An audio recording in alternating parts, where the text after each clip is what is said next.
We got a bunch of MIA people that have showed up in the stream today. W. How's it going? Lunchbox, Duke Nukem. I haven't seen y'all in a minute. I figured out what happened. I figured out why the reason why my entire viewership plummeted. Apparently, they reset the algorithm to something else in August. They did the same thing to me 2 years ago to the day. They reset the algorithm so that way it's not a click-through rate anymore. It's how long you look through the first like few minutes of a video, which for all of my videos kind of fucks me over. Because all of my videos are from stream and I don't do a flashy intro until today.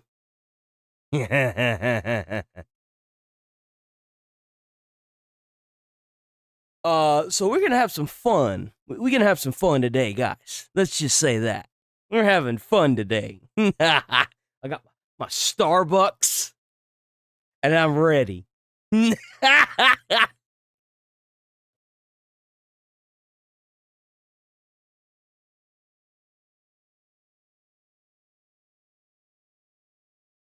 All right, let's get it. The Star Wars Mandalorian, and is that?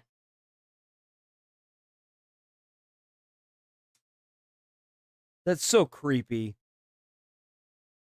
What the hell is this? What is this? Hold on. What is that?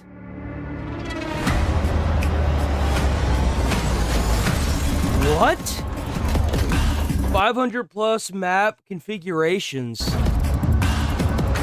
What?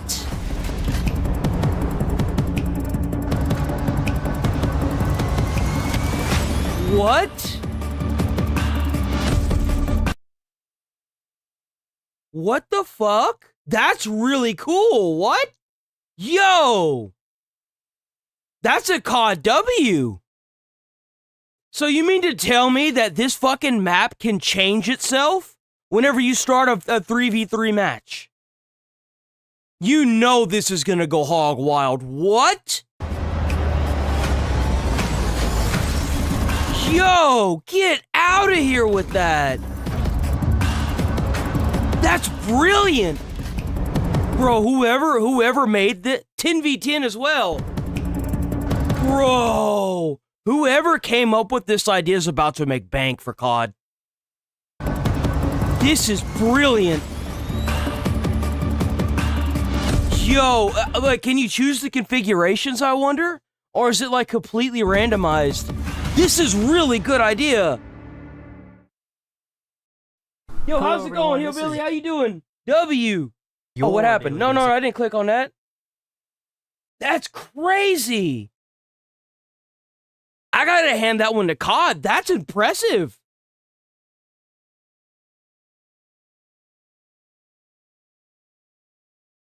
That is insane. It's called Kill Block. Welcome to Kill Block. Huh. Man. They should expand on that.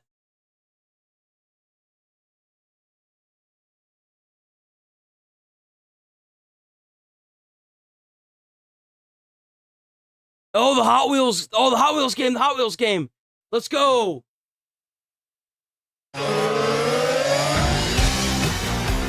Bro, the amount of old school cars that are in this. Welcome to Hot Wheels Infinite Rush. A world built at scale. Yo, these cars. Setback, no wrong turn. Horizons to explore. Races to Bro, win. At my old school, like whenever I was at elementary, we would always have like car battles. What we would do is like we'd have like a little area, and we would ram the cars into each other in the middle of the playground, right? And whoever car flipped over, you got to keep that car. I had one car that was my go-to, and it looked like a damn Beetle, right? And it was a tank. It could not be flipped. And it was smooth on the front, so every time someone would try to ram their car into it, it would flip over, and I'd get their car. Every time. And challenges to conquer. Every corner holds something new to discover. Hit the streets of Wheelswood. Towering skyscrapers, bustling streets, endless energy. That's what I'm saying, and you can't fuck up Hot Wheels either. Something watching over it all. Just a jump away is scenic Tentacle Bay. Sandy beaches, coastal landscapes, crystal clear waters. But there's a reason it's called Tentacle Bay. Or get a little gritty in Gearville. Scorching heat, blowing dust, heavy machinery. Just don't disturb the local wildlife. And finally, drifty temples, a land of blooming cherry trees. Awesome. What? You know what would be even cool? A collaboration with Lego to make some like actual Lego maps. That would be really cool. Yeah, dude, like And missed opportunities, man. Time seems to slow down. Until you show Could you up. imagine a collaboration between Lego and Hot Wheels to bring Legos back? Could you imagine? Like, they actually sell, like, Lego Hot Wheels sets? That would be so sick. This world was built for your Hot Wheels. Damn! You can go anywhere. The next race is never far away. Drive, explore. Oh, that was and sick. discover That was my favorite car right there. Whenever they did because they did a TV show, right, for a while, this was my favorite car. Yo, this car, oh my God. and I discover never got my hands on this car, ever. This was like an OG. countless challenges. Like, I would even consider that like the first Hot Wheels car. Around here, anything can happen.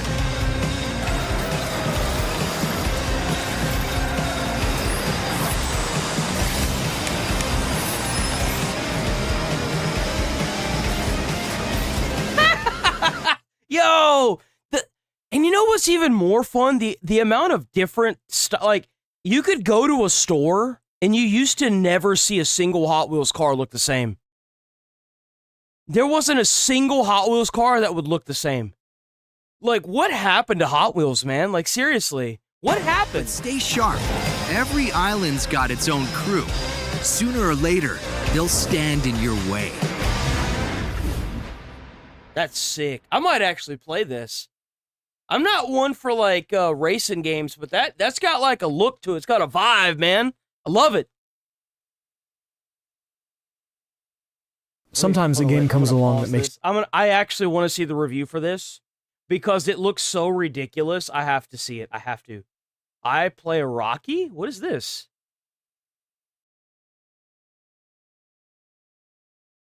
Anthony Ippolito, Matt Damon. Are they remaking Rocky? Bro, I will set the world on fire if they fuck up my movie, bro. I ain't even kidding. Like, that is like, dude, I'll wake up, eat, breathe, and sleep that movie. You fuck up Rocky, brother, we gonna have a problem. You understand me? Bro, we gonna be setting studios on fire. You kidding me? Dude, they better not fuck my movie up. Bro, I'm gonna be throwing hands. I can't believe they really trying to remake Rocky. Stallone getting old. Stallone is old. Is that Thor? Oh, it's Odyssey. Ew. I can't believe they actually trying to... You know what's even more insane? That has to be Stallone's kid, bro. That has to be. Looks just like Sylvester. He literally looks like a young Sylvester. What is this? Like Peter Parker.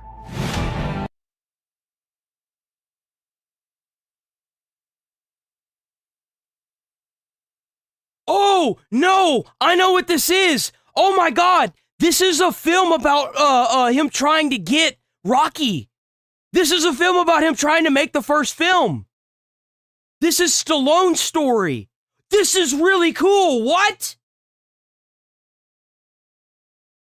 That's right. Because here's the thing. So there's actually there's a story behind this. So Stallone wrote the original Rocky film, right? So like he was broke, his girlfriend was paying for everything, and he had to sell his dog in order to keep up with everything, right? And the only way that he would get the movie is if he got it, the only way that he would give up the script is if he got to play as the character in the first film, right? And that was the only way he was willing to get this to allow somebody to produce this film. And he got it. And now he's like a multi-billionaire. This is really cool. This is really cool. This is insane. This is freaking good. Have someone like Chuck Bronson, or we could do Eastwood. Guys, I play Rocky. That's totally what this is. Oh my God, I'm going to see this film. I'm absolutely going to see this film. And there's a story about the dog as well.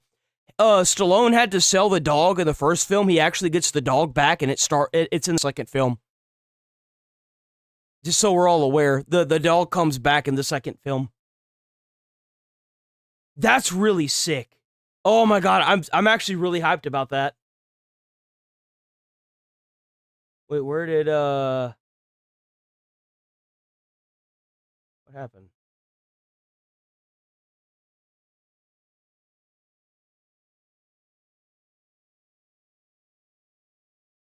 More than infidel. I was getting worried, big dog. I hadn't seen you in a few days. How's it going, Timothy? Timothy.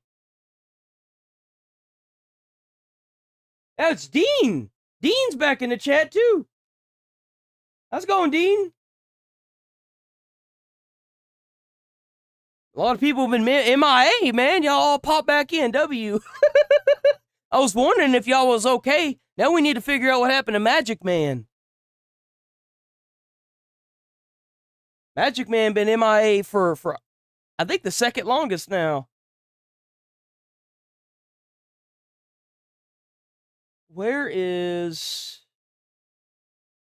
I can't believe they're making a movie about Sylvester Stallone's life with Rocky. I can't believe it. Oh, I'm so hyped. Who is that actor, by the way? Where's my phone? I want to know who the... I wonder if that's not one of Sylvester Stallone's sons. Who plays the main actor in I Am Rocky?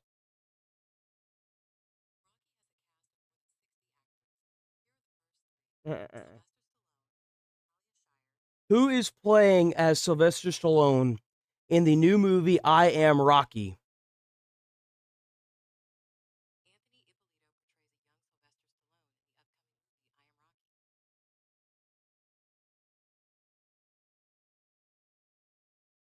So it's not one of Stallone's sons. It's Anthony Ippolito.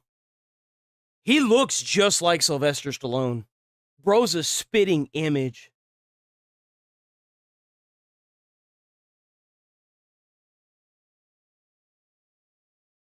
Whoa, what's this? Unfrost? Unfrost. Whoa. Whoa! Lord unit. This looks good. Co-op.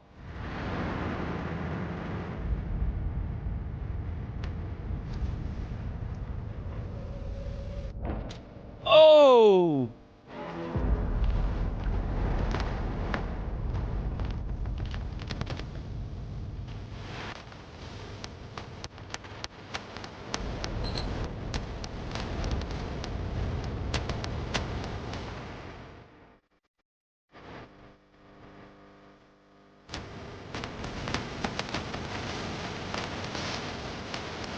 Morning, Rachel.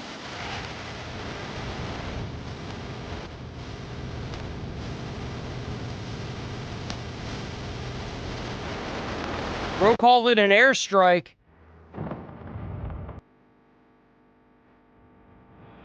This game looks pretty good. Dude, I still can't get over this new thing. I still can't get over Call of Duty's new map.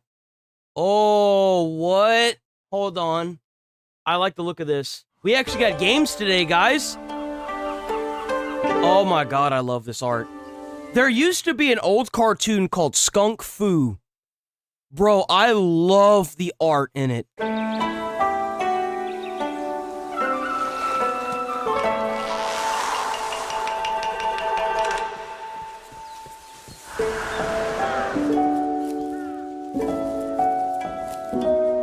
I would totally play this. This is pretty. Oh, what the hell is this?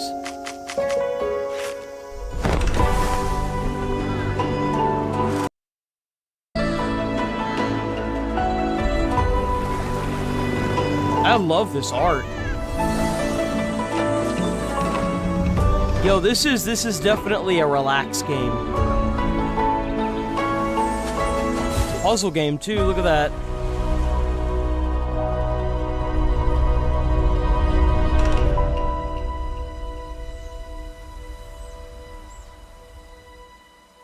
OKU is what it's called.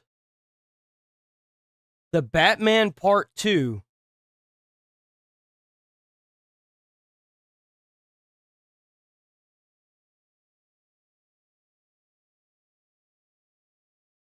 Whoops, I didn't click anything. Hold on. Halo multiplayer project reportedly canceled. Yay! You don't want multiplayer, you want them to focus on a single player experience because it's fucking Halo. Mongoose looks really good.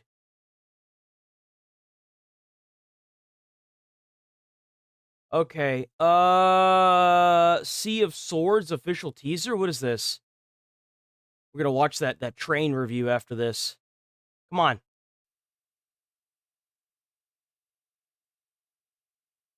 We have...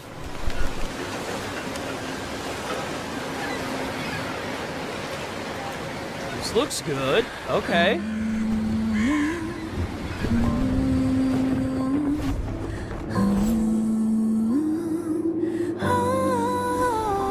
It's a gotcha game. I can already tell you right now it's a gotcha game. I can tell by the music.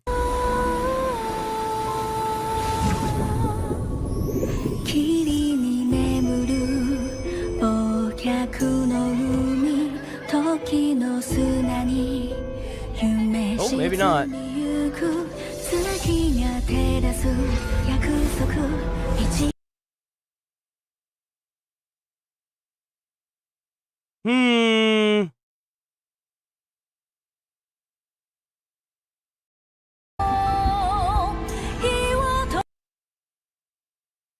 No gameplay?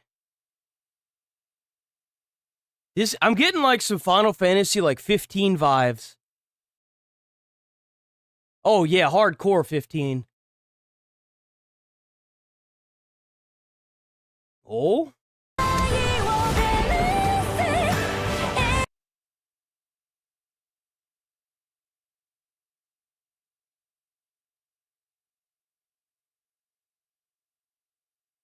Sea of the Sword.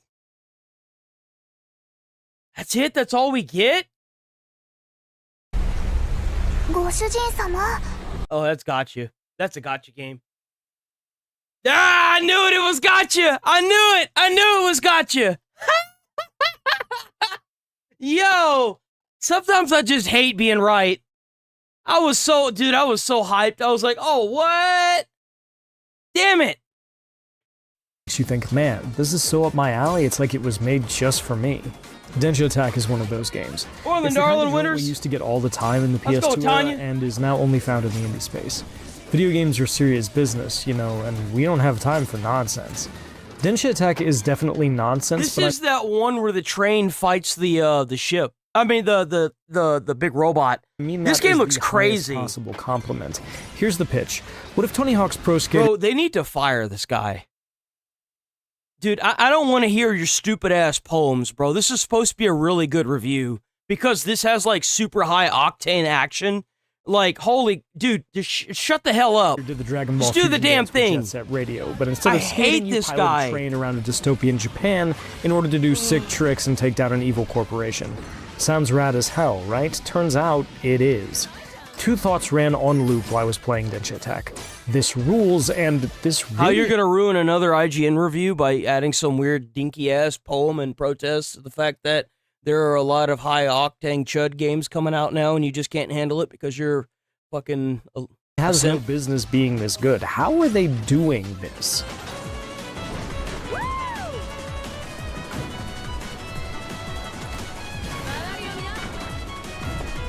Densha Attack's charming story is straight out of an anime, which is fitting since its stunning art style looks like one. It follows Emi, who lives in a future Japan ravaged by climate change and delivers ramen by train. Most of the country's population, or at least those that can afford it, now lives in protective dome cities built by a shady megacorp. Is there any other kind? Called Muraido, which also happens to operate the high-speed VAC train between the domes. We love a monopoly, and those who don't live in the cities have a harder life. But at least they're not under Muraido's thumb. Emi's one of them, and it's not long before she meets a fellow misfit named Fernando, and gets swept up into the world of Densha Attack. Wait, your train driving skills are out of this world. Are you a Densha Attacker? An underground sport of sorts where the most skilled train jockeys in Japan compete against each other by doing tricks and races. Soon she's on a quest to be the best Densha This seems like a really odd cell phone game. Attacker there ever was, and Fernando, who runs a Densha Attack zine covering the scene, is tagging along for the ride. Oh, right now? Emi is basically Goku, an incredibly positive and generally likable... I guess since I got a reasonable amount of people here. So, hold on before I continue. Please make sure, I figured out the reason why my viewership has plummeted. I did a little bit of, digging, because if it had something to do with the algorithm, I figured it would take a little bit. I'm trying to do this really fast, so just kind of bear with me. I found out that it's not just that they completely got rid of the engagement aspect of all of the content. Now, please keep liking and commenting on the videos. But I figured out anyway, that the new algorithm method they're using as of August, which is literally about the time my viewership plummeted across my channel, is no longer engagement-based. It is viewer-based now, based on how long people watch your video. So if you guys could please, I don't know, go to, like, the playlists and like, let the video play out in the backdrop or something like that whenever y'all are doing stuff, because that will help out the viewership on the channel. And also leaving comments, like, doing everything you can. I'm sorry I'm putting more on y'all's plate, but, watching the videos when they drop to the full length will now be what gets me viewership. I had to do some more digging yesterday because because with vidIQ I'm able to see people's viewership, right? And I was looking at him. I was looking at Daily Dose of the Internet, and I was like, what the fuck? He got 0 subscribers and a negative 31.29% viewership yesterday. And I was like, what the fuck is that, right? So I did more digging, and apparently YouTube completely changed its algorithm from, like, completely. It's not even, it's based on however long people watch the first minute of the video. I don't know how long it is. No one's really figured it out yet.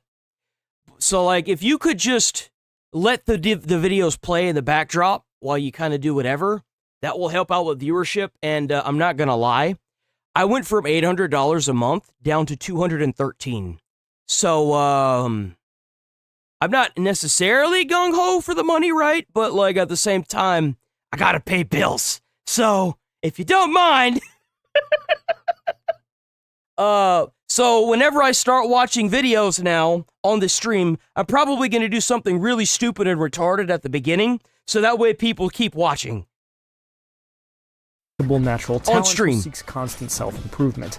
Inevitably, her quest to be the best leads her into... But, this didn't just affect me. I thought it was just a me thing. It's not. Apparently, every August, YouTube changes its algorithm, and, this happened 2 years ago. So whenever we in stream today, if you'd be so kind as to leave a comment, and liking and commenting on other people's comments on anything that comes up video-wise today, it will help out the longevity of the videos and will get me more viewers, so please. Contact with the various gangs scattered across Japan, as well as their leaders. Madoka, Even if I don't know if that involves if you like mute the video and let it play in the backdrop, but like anything helps. Worth your time. They got rid of all engagement based viewership. So commenting, liking the video, hyping the video, everything. They killed it dead. And they claim that it's because they wanted to they want to help smaller content creators. I don't know how the hell that helps me whenever people like Mr. Beast have like millions of viewers that constantly watch their shit. It doesn't even make sense. Like, holy crap. After she's earned the right to face the leader of a gang, Emmy inevitably defeats them, and impressed by her skill, they join up with her. You've seen these characters before, the bubbly, supportive rich girl obsessed with fashion, the rival who joins because she wants to be a part of what happens next, not because she respects you or anything. The older rockabilly engineers who come out of semi-retirement because they finally meet somebody worthy of their creations, and so on. None of this is new, but that's not always a bad thing. Densha Attack is playing the hits, but they sound good, and its punk rock mentality is infectious. Really, the whole point of the... But keep doing those things, though. Don't not hype the videos, because, like, I feel like if the algorithm changes again, then, you know, it'll also help out. So just don't stop any of the current habits. You guys are doing awesome, by the way. Plot is just to get you inside a train that can do ollies and kickflips. Densha Attacks Japan is broken down into tracks you ride, and your train is more than up to the task. You can jump, flip to new tracks, boost off... Did they change Twitch too? Did they finally do it? Dude, I hope they changed Twitch. I really do. Twitch has needed something different for so long. Ramps for big air, and a ton more. All the while, you should be doing tricks, which Densha Attack smartly maps to the right analog stick. Flicking it to the left will get you an ollie... Being held by a foreign country. But if you want something like a 540 heel flip, you'll have to do a half circle. Nice then. More complex tricks require more complex motions, and if you want the really sick stuff, and there are a lot of tricks to learn, you'll basically have to do fighting game inputs.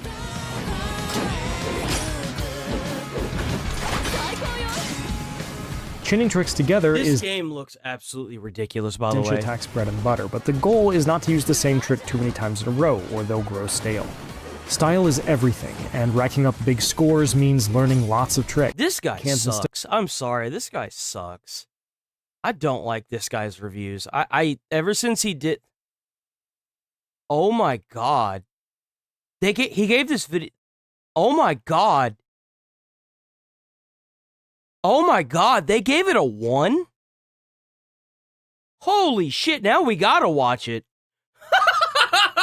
They gave this game a 1? And knock down Morito's cell towers as you go, and these are the tame parts. I've ridden rails through a volcano, been eaten by a shark, and tricked through kabuki plays. The best part of Densha Attack is how much variety there is. Some courses you just roll through. Others have you race against other characters, who you can often knock off the track. Sorry, girls. Gotta take you all out. This game doesn't even look that bad. Like, it looks like... I'm sorry, but like... If you play a game like this, you know what you're getting, bro. This looks like old-fashioned, what's that one game where you like running on the rails and then you like flip the phone thing up, right? You like swipe up on it and he jumps from like train to train. I don't know what the hell that's called. You got to get like the fruit or whatever. Not Temple Run. It's something else. It looks like Temple Run, but it's not. Splits that the track takes. One had me clear a bridge. Hell? Restore Morito's censored work of rebellious art. And deliver soba. Follow the soba neon signs to complete all deliveries. I could control what part of the track I went to, and it was up to me to complete the objectives once I got there. Every level has multiple paths depending on what routes you take, which can lead to new exits. If you've got style, you can chain tricks together to fill up your energy bar, which unlocks the Yao Yoro Zero, or 8 million roads, alternate high-flying, elaborate rainbow-colored tracks that lead to new areas. Imagine if you could make Rainbow Road part of every other track in Mario Kart, and you've kinda got the idea. What would make this game so bad they gave it a fucking 1, dude? I am shocked. Still. What the It's a hell? lot, and the joy of Densha Attack is combining everything: drifting, jumping, pulling off tricks, grinding on rails, wall riding, looping through tunnels, hitting manuals, honking your I bet the only reason why they even did a review on this game is because they just kept getting harassed to do a review for this game. horn to interact with parts of the environment, and a lot more. without messing I've up or never going off seen track. that. It's not always easy to do, but the checkpoints are generous, and your friends are always there to give you words of encouragement if you make a mistake. I believe in you, kid. You'll fail a lot, Little by little, kid. but it will never end your run, just cost you time. What's truly impressive is that Densha Attack keeps upping the ante throughout. You'll think you've seen everything, and then it will be like, by the way, you can attach your train to monorail tracks now. The wonders of That's really fun. Or, hey, want to ride these air currents? It's rad. That all of these levels are set to some of the slickest, catchiest tunes I've heard in a hot second certainly doesn't hurt either. Individual missions are usually short, but He there's gonna a talk about how it's unrealistic. ton of room Right? for replayability and That's the mastery go-to, here, isn't it? and lots of stuff to collect, like parts you can use to unlock new trains or spray paint cans and stickers to doll them up to suit your style. My favorites are the picture opportunities you can nail for Fernando, Got a cool shot. which you then place into an issue of his zine.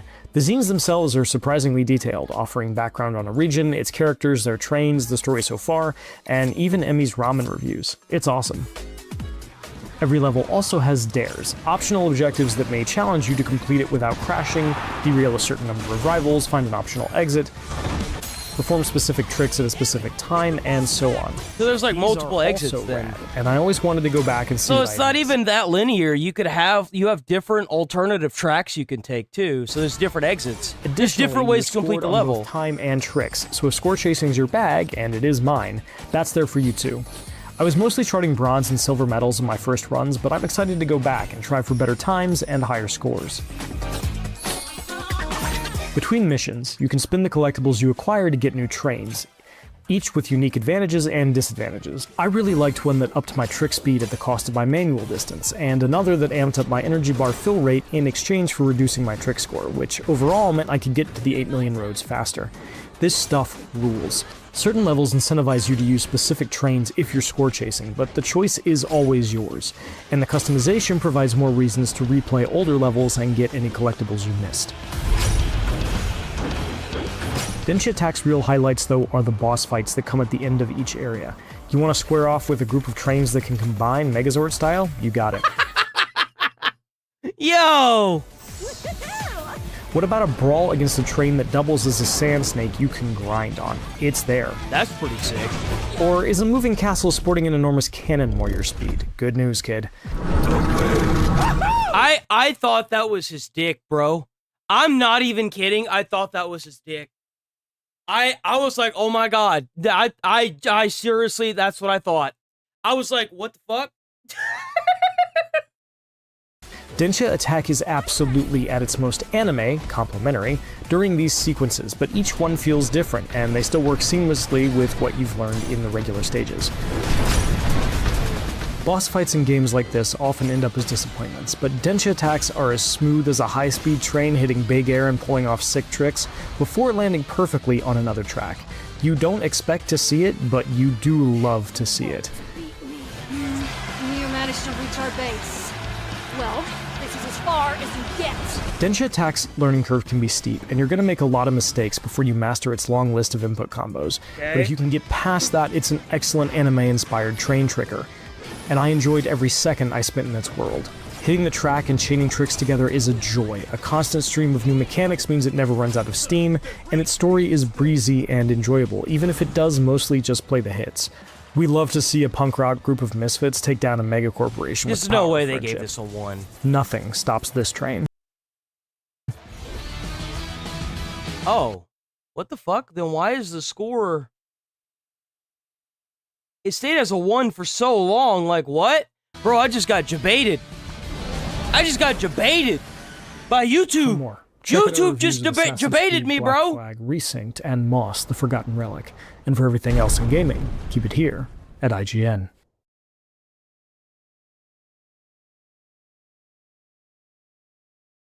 Damn, I'm kind of scared to watch this, not gonna lie.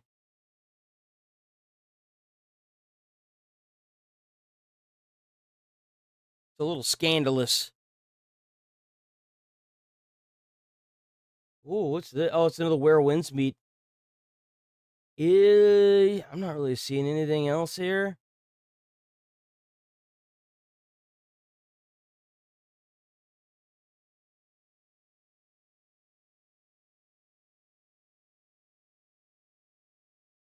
Okay, let me see.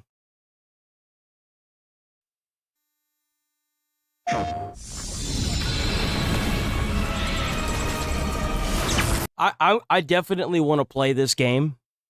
The reason why I'm kind of cautious when playing this is because it's got some scenes in it in the trailers and stuff that are problematic for YouTube. I had this conversation very briefly with Clive. I think I said to him, "What the f did you do?" And he said, I have no idea. I didn't know I was doing it."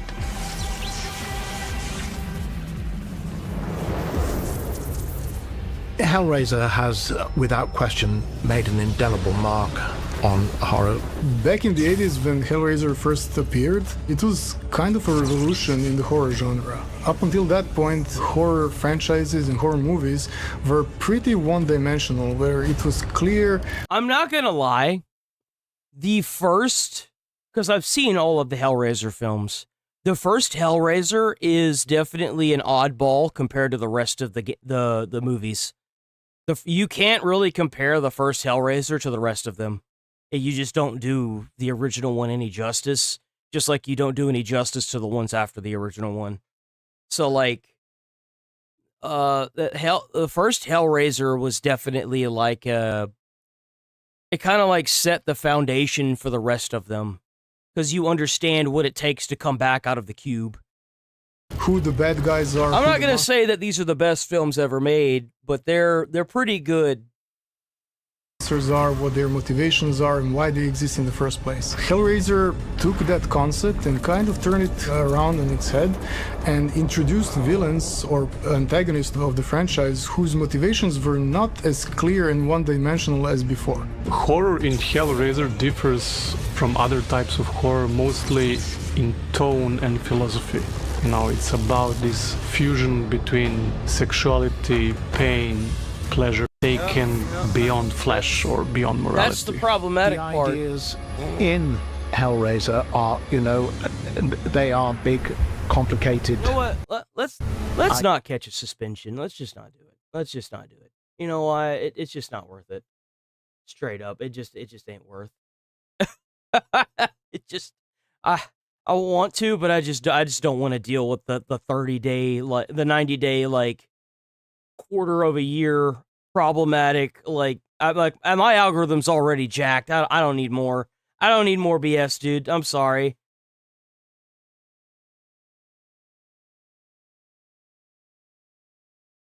Damn, these are only 8 minutes long. Holy crap, that's insane. Let's see. Damn. We already 5 months back? Are you kidding me? Hello everyone, this is your daily dose of internet. Ooh. My car is right there being towed. I got a gentleman right here saying if I beat him first draw, rock, paper, scissors, shoot, I can get my car back. Ready? Rock, paper, scissors, shoot. Get out of here! Dang, he actually did it! Yo, based! Yo, based tow truck driver! Yeah. I'll take that ticket any day. Oh. Oh! Uh-oh. Oh my god.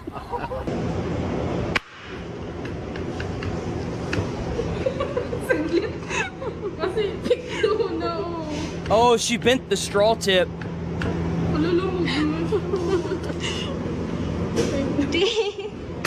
Oh! I bet that went everywhere, boy. Okay, super long shot.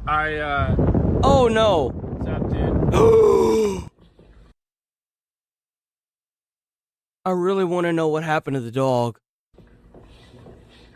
You got some plow action. Damn, I wish I could get him do my driveway. Oh, why you do that? Oh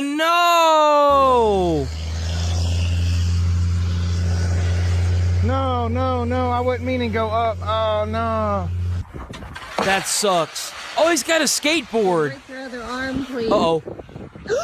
No! Bro, I guess that, well, I ain't never getting that back. That's gone forever.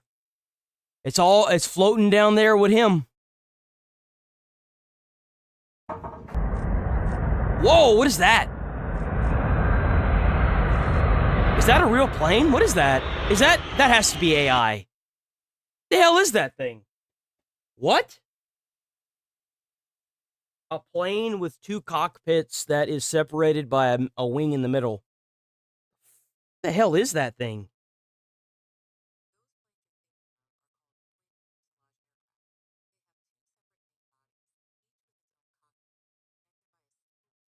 Huh.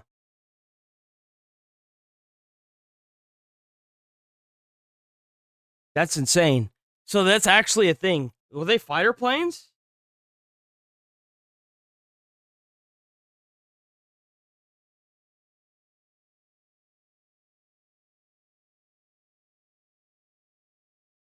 The North American F-82 Twin Mustang.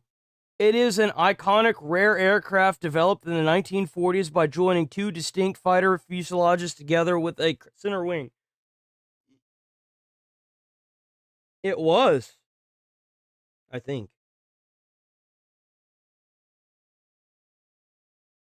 It was originally designed as an escort fighter, but not this one. This one must be like an average transporter plane.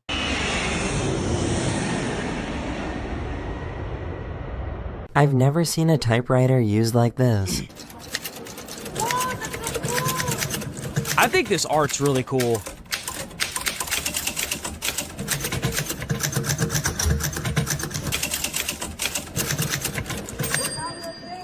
Yo, what the What? What the actual bro, what? I'm hired. There's no way. What? That has to be fake. That has to be fake, man. There's no way.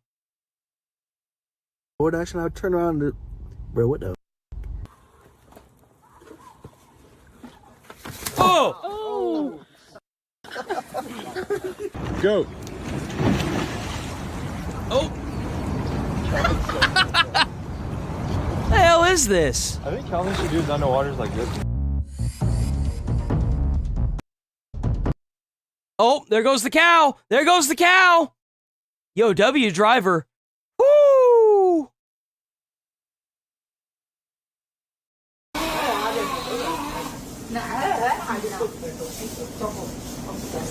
Little bit?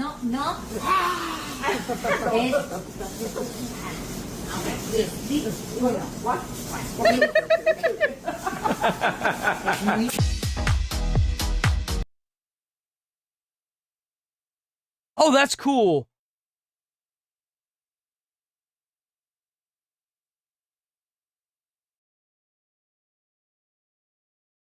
Oh, what? Badger's food high up, but this rat had other ideas.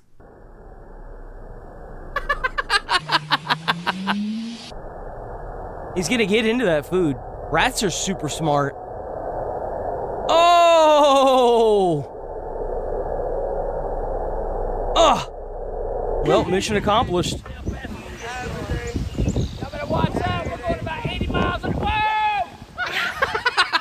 What's going on in his head? Yo, that's low-key me trying to figure out how some people come up with the brain-dead ideas they get whenever they try to advocate for, like, mass immigration or something, right? That's me just, like, scratching my head being like, how the hell did you come to that conclusion? How?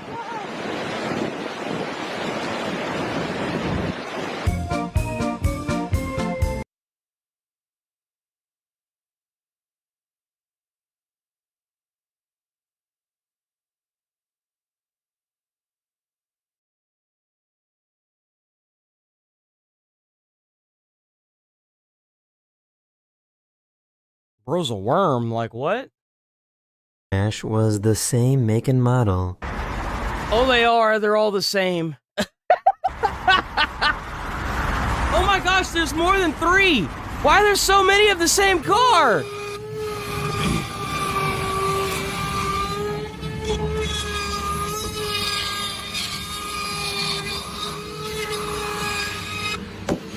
The shuffle is super satisfying. Oh, that's insane. Yo, what? I need to learn how to do that. That's really freaking cool. It's like a waterfall.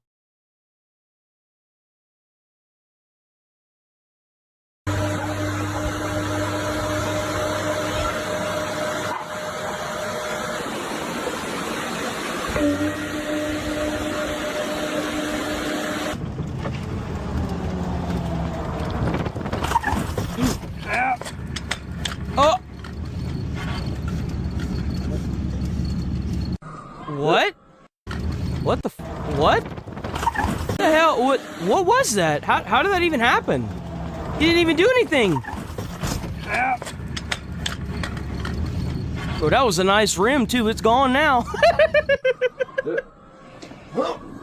Oh, that's right.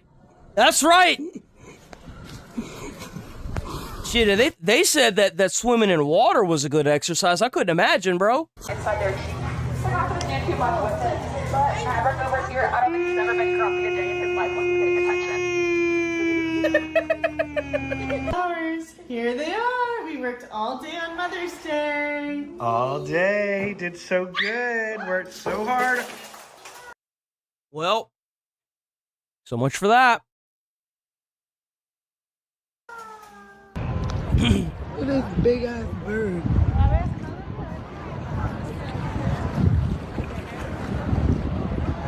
The bird gonna attack somebody? Pelican, right? Yeah, it's a pelican. Instant karma really is sweet. Ugh! Oh, that's a cop! Bro, you're cooked. You're done, bro. You're done. You're cooked.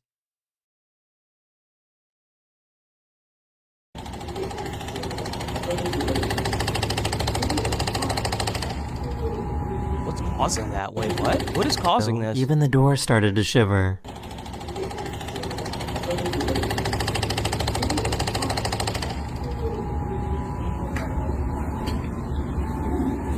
Is it the wind, maybe? Oh, that's creepy. What? It's an optical illusion, right? It must be. Like paint? Yeah.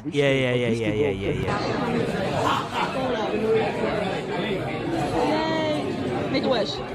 Done. This British Airways plane lost one of its wheels during takeoff.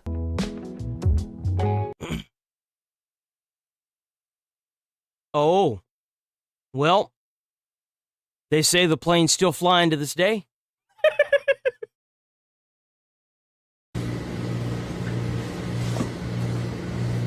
Hit the snack spot. Wait, what the fuck? Why is there just a whole sign in this dude's house?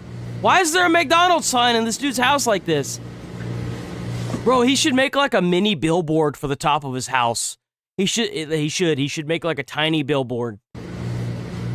You think the HOA would have a conniption fit?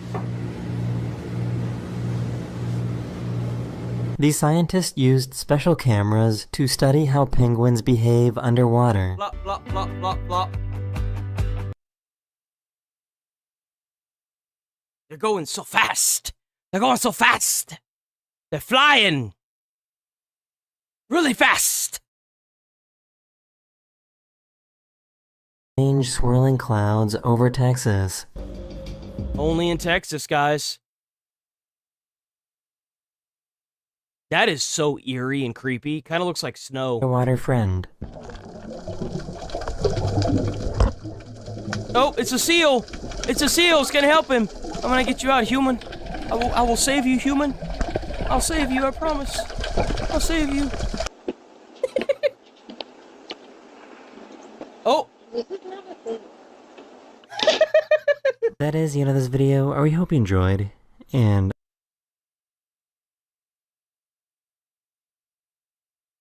Oh, this is new. Hello everyone, this is your Daily Dose of Pets. These are the funniest Dachshund videos on the internet. Yo! Hey, little boy, look at him! His eye, what's going on with his eye? Oh my god. Are you okay? The chokehold tells me that this has happened before.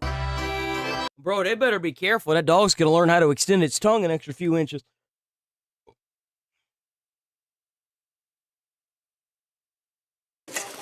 Look at all the puppies!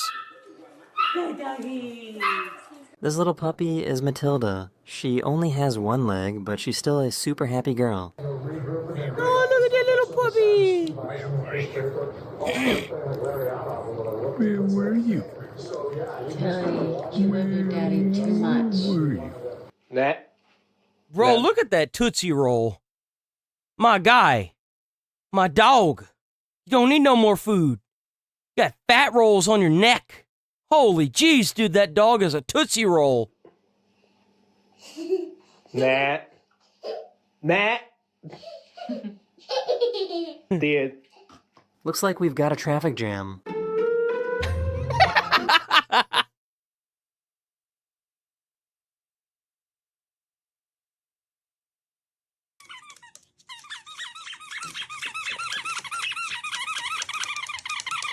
There you go.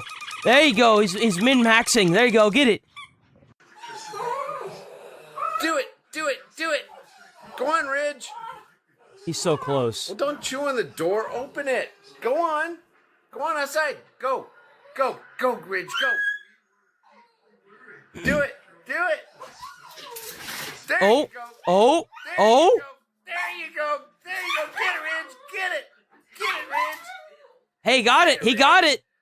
Yo, W dog. That's my boy. And he did it. Yay! Coco has beef. I don't know if the dog being able to open up the back door to your house is a good idea, but, you know, W dog.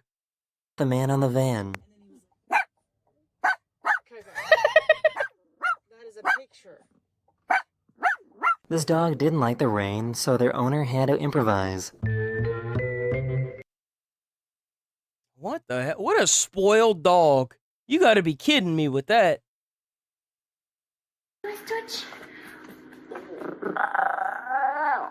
Dang, that's a big old stretch. That dog is salivating. It's Always super helpful on the job site. I know you love me. Every Love time I tell me. you, Give me love. I come here with some tile adhesive, okay? Do not go, no. Oh, he's trying to eat the tile goo. Away, no.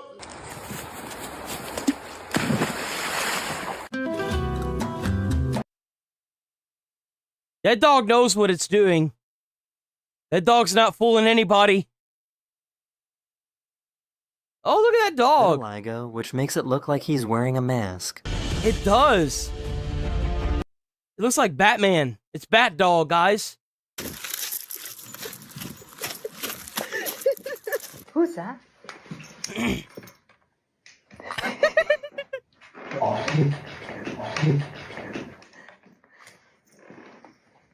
Who's that? This is Sage, and nothing will get between her and a squirrel. Sage, you're coming out of your top. You're shitless. You made it.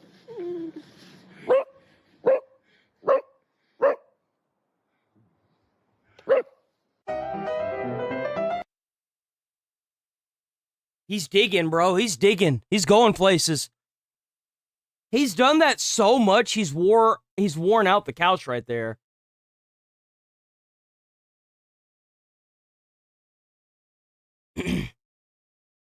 Happy dog. Just happy dog. It's just a So, how many of you can relate to this?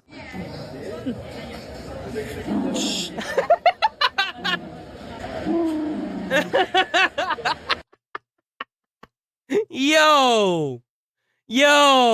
That owner knows what's up! No.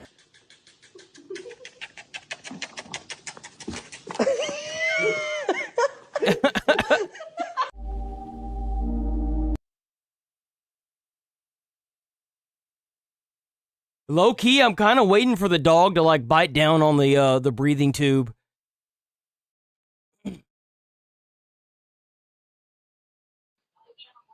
Oh! Oh!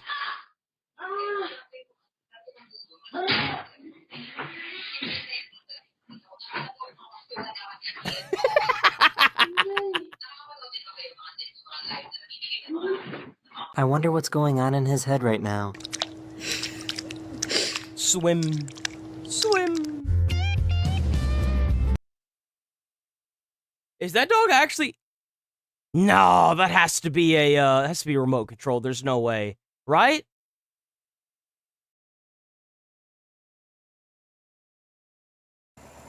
Oh, there he goes. There he goes. Back. Let's go.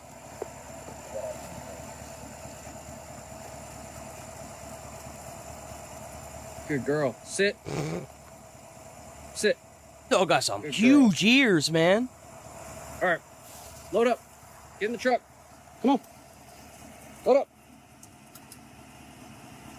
Go over there. Yo, what a great dog. Go. Over there. W dog. Good girl. People tell you dash hounds just want to sleep on your neck. Believe them. I throw him off and he comes right back.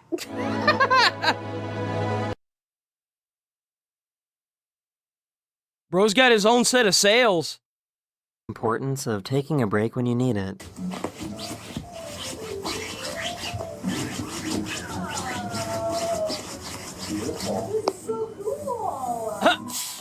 The main problem with having a cat is they're not very respectful of your space. I mean, there's a lot of reasons why you shouldn't get a cat, but that's probably the biggest one. You need a pet that will stay back and keep its distance and have some manners and decency. Yeah? And not Think so? just be always rubbing against Yo, this dog's like actively trying to get in his shirt. or telling you God! what to do or demanding things. And cats have that haughty attitude that they act God, bro. Bro, that shirt can't handle much more. they're in charge and that they should get whatever they want. And they'll just do whatever they want to do it, and they have just no manners. It's ridiculous, really. She's the queen of the ducks. I can't tell if that dog's fur is matted or if that's just a chunky dog. It's just got a lot of fur. This little dog is super determined. He wants the carrot so bad. Just give him the carrot. Oh. He got it. Munch. Trying to get the cucumbers. Bobbing for cucumbers. Oh, he got it. Got it. Oh, look at that little baby. The little pocket dog.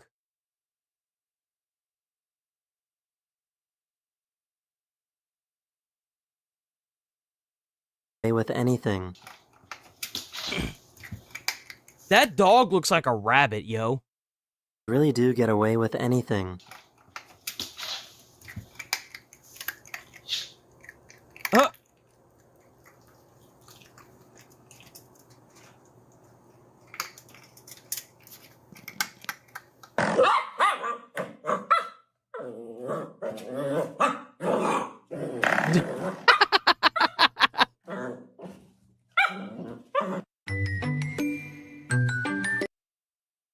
What the hell happened here?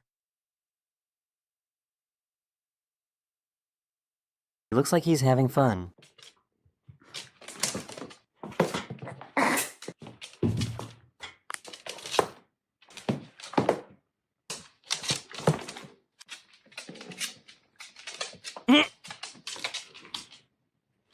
Perfectly good ball, but we're gonna tear up the flip-flop instead.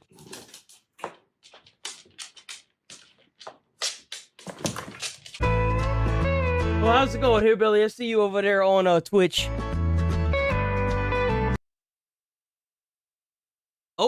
Oh, we running. We running.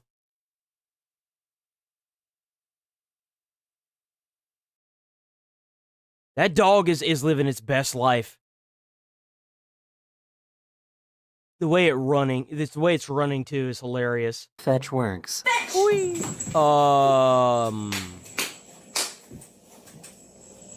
You know that dog's about to come back and look at her like she's crazy, right? Bruh, it's over there. Look.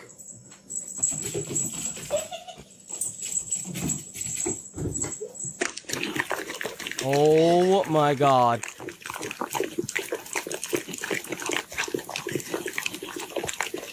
There's so many.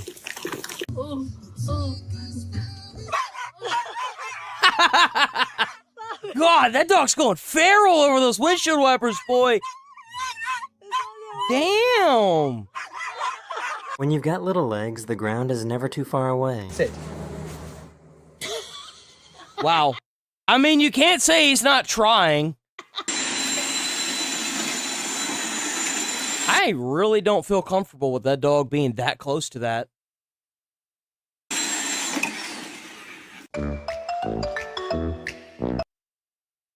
Snatched. Look at that derpy boy. There is nothing going on behind those beady eyes, bro. Nothing.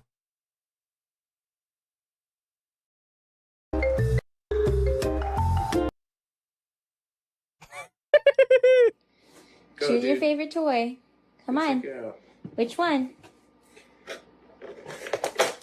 Is it the water bottle? Oh yeah, dude. They actually sell toys. They sell dog toys. I'm sure y'all have seen them if y'all ever had a dog or whatever. Y'all been to a pet store. They have like water bottles that are inside of the toys. Yeah, dogs love water bottles. Empty water bottles.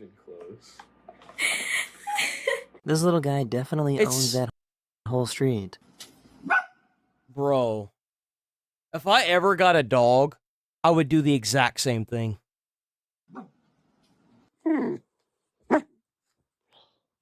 What is it? You know what would be the cherry on top for that? Is if you put him in a little tuxedo. Put him in a little tuxedo while he sits there outside of the business. Dude, that'd be a great way to make money. He owns that whole street. What is it?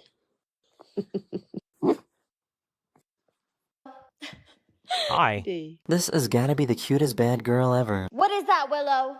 Nothing? I don't know what you're talking about. Wait, what is what? Oh, the dog urinated on the floor. I don't know what you're talking about. What is that? It wasn't me. Bad girl. Bad girl. Israel did it. Girl. No. That's bad.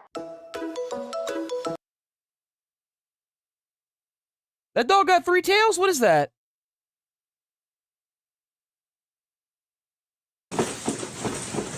Oh my god, that dog is so happy. This guy is definitely being an active pet parent.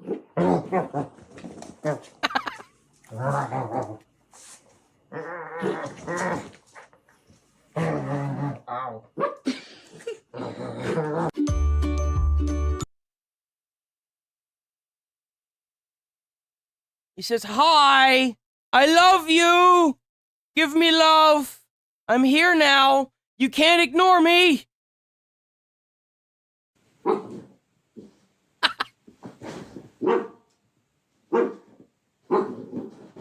He just realized that he doesn't need a human to throw his ball.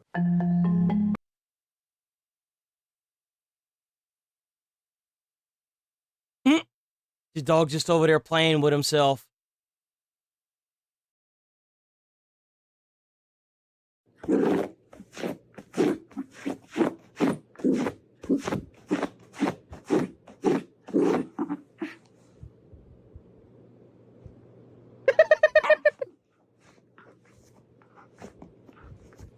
Miss. Hey.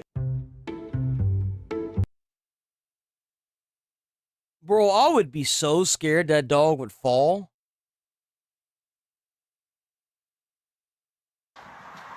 Oh my god. Bro. So, do we think he did it or not? Nah, he didn't do it.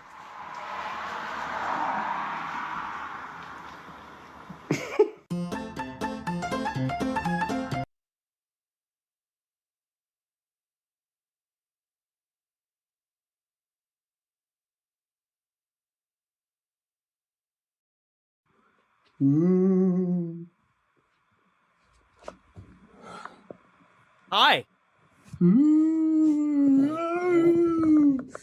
This dog knows how to make the most of being long.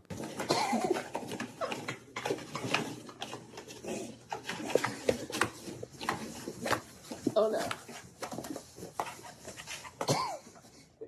Did he get it? Hey, got it.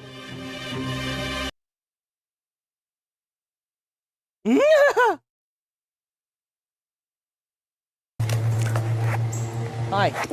I'm not sure if this is a dog or a vampire. Doggy Angie. Oh, wow. Yeah. Oh, uh-oh.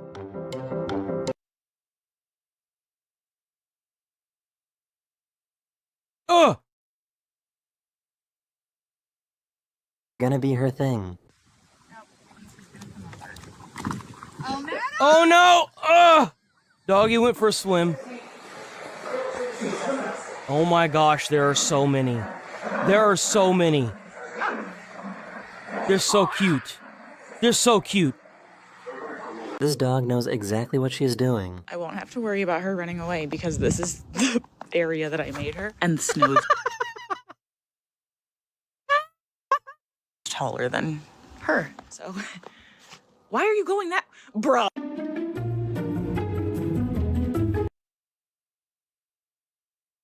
Doggy says, want! Let go of me!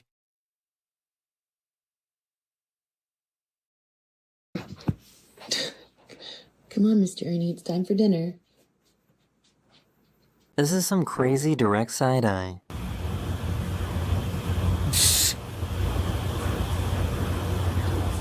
Bro, I was walking over here to sit down in the massage chair, right? And as soon as I put my leg down, I see this. Oh, look at him! What are you doing in there, bro? Like, who told you to get in there? Come here. Ah. Look at this man, just so happy for no reason. Okay. Let's move on from this here. What else do we got? What else do we got? Oh yeah, this lady's. So I've heard a few people losing their jobs for this. I was an EMT, a firefighter. Let me tell you something. If you are this delusional that you think that you can do this at a job that involves people's like lives and livelihoods and well-being, and you're not about to get a huge amount of backlash, you're brain dead. And it's about time that you got stripped of all of your certifications and put in jail. Like, you have to be some kind of stupid to do this. This doctor danced and rapped her way through actual surgeries, then got sued by more than a dozen patients, had her medical license... From what I understand, she, like, botched so many surgeries. Ripped away for good, and instead of, I guess, retiring quietly, no, she picked up a new name and kept doing the exact same things like nothing ever happened for years. Sometimes stories come across my desk and I'm like, okay, there's no way this is real. And then I research it and I realize, oh, this is very real.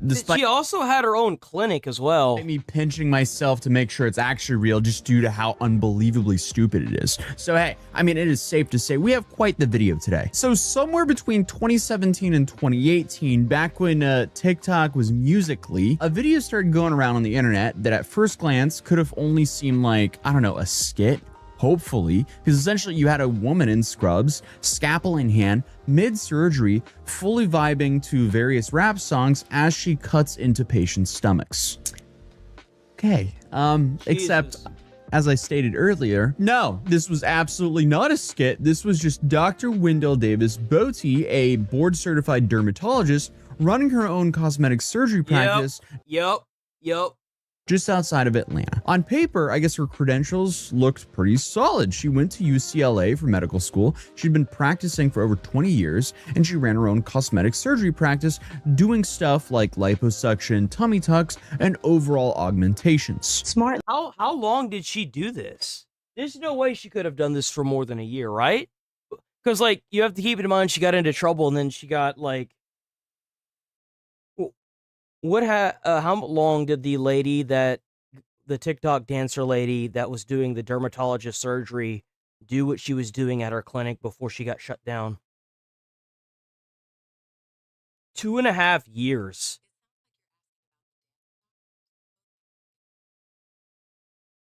No. What was her name? Certified dermatologist running her was just Dr. As I said, Davis Boaty. No, this was absolutely not a skit. This was just Dr. Wendell Davis Boaty. How long did Dr. Wendell Davis run her dermatologist surgery thing before it got shut down? It still says two. She ran it for 8 or 9 years. Bro, how are there not more checks on this?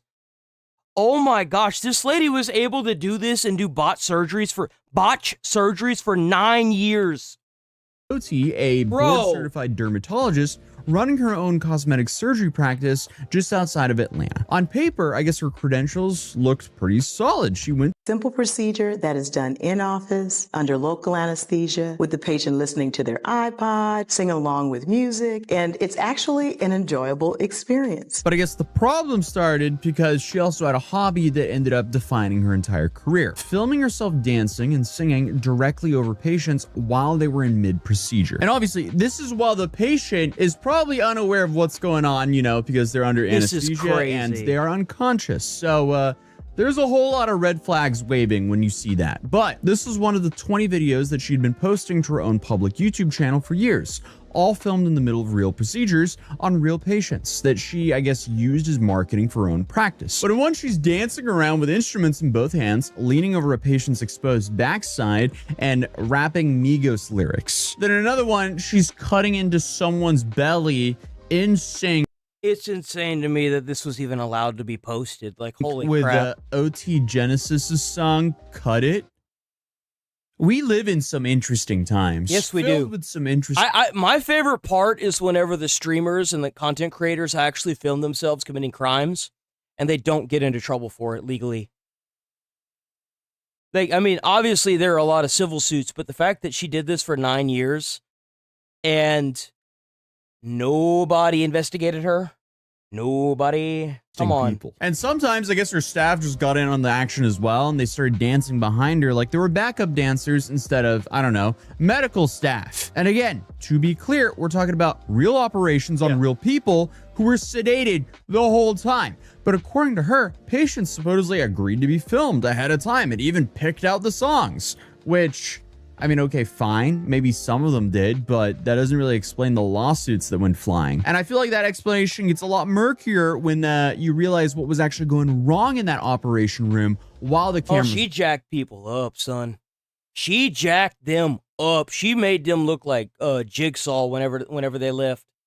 Rolling. And by the way, she made like 20 different videos with like 20 different patients. So this is just crazy. But essentially, this is where the story stops being funny. So in February of 2016, a woman named Isilma Cornelia, she went to see Dr. Bote a few weeks before her wedding. She was also working towards a PhD in nursing at the time and wanted some Botox and a few touch-ups so she would feel good in her dress. But according to court records, once the staff realized that she was getting married, they pitched her on more, and she ended up agreeing to a tummy tuck and liposuction package on top. So she got fully jacked up then. So they messed her up, bro. The original plan. And you know what really sucks is that if like a tummy tuck and a few liposuction, if you think that it's not going to be like permanent, you have to like actually go under the knife for that kind of stuff. If it's not done right, it will scar your body for the rest of your life. And the procedure apparently ran for over 8 hours, and she wasn't even given general anesthesia or intubated. She just got a mix of medicine. And there was allegedly no proper monitoring equipment being used to track her oxygen levels during all of this. And near the end, when Bote was still stitching up the incision, and Silma's heart just stopped. So staff called 911, but by the time paramedics got there, she was, in her attorney's word, essentially gone. And unfortunately, even though they got her breathing again, the damage was already done. Oh yeah, no, dude, like the amount of brain damage that you get from that. Oh my God. She survived, but she came out of it with permanent brain damage and needed a feeding tube and full-time care for the rest of her. Oh, so she's like completely paralyzed now. Yo.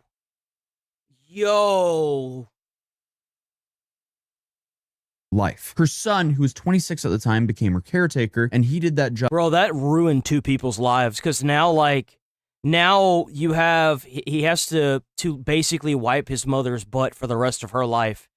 And he's not going to be able to get a full-time job like that because he's going to have to take care of her. I don't understand why there aren't more like checks and balances with this. There needs to be more, like, the amount of stuff that you have to do as an EMT.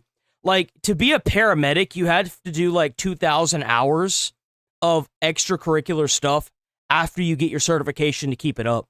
An EMT is like 300 to 500 in Texas. It's ridiculous. And if you don't do it, then the EMT falls out of certification. You have to go and re-get it all again. How is this even, like, how is this even allowed? These people are being put under major surgery, and you've got this idiot sitting here doing TikTok dances with music without even being able to hook them up to like a pulse ox, which monitors how much oxygen intake O2 is in their blood, without any kind of like heart monitor, nothing, just nothing. Like, do they even have an AED on site, like an electric like the electric paddle? They even have that? Like, how do they even manage to get her back with like CPR and hope? Every single day for 7 years until she passed away from complications related to— Holy shit, so it did eventually kill her. It did actually kill her. This lady needs to go to jail for murder. Are you kidding me?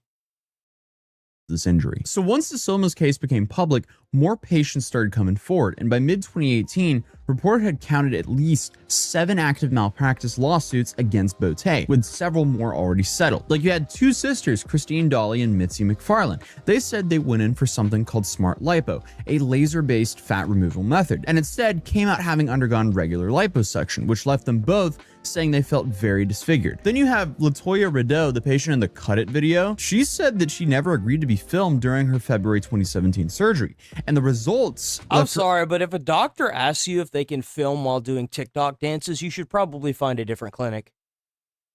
Like, if you're sedated and you know that you're about to, like, go under, like, actual surgery like that, and a doctor comes out and asks you that, or it's part of your forms whenever you're filling it out, you should just immediately stop filling out forms and leave. Like, take the forms that you've already put your information down on and just shred them. Do not leave them there at that clinic.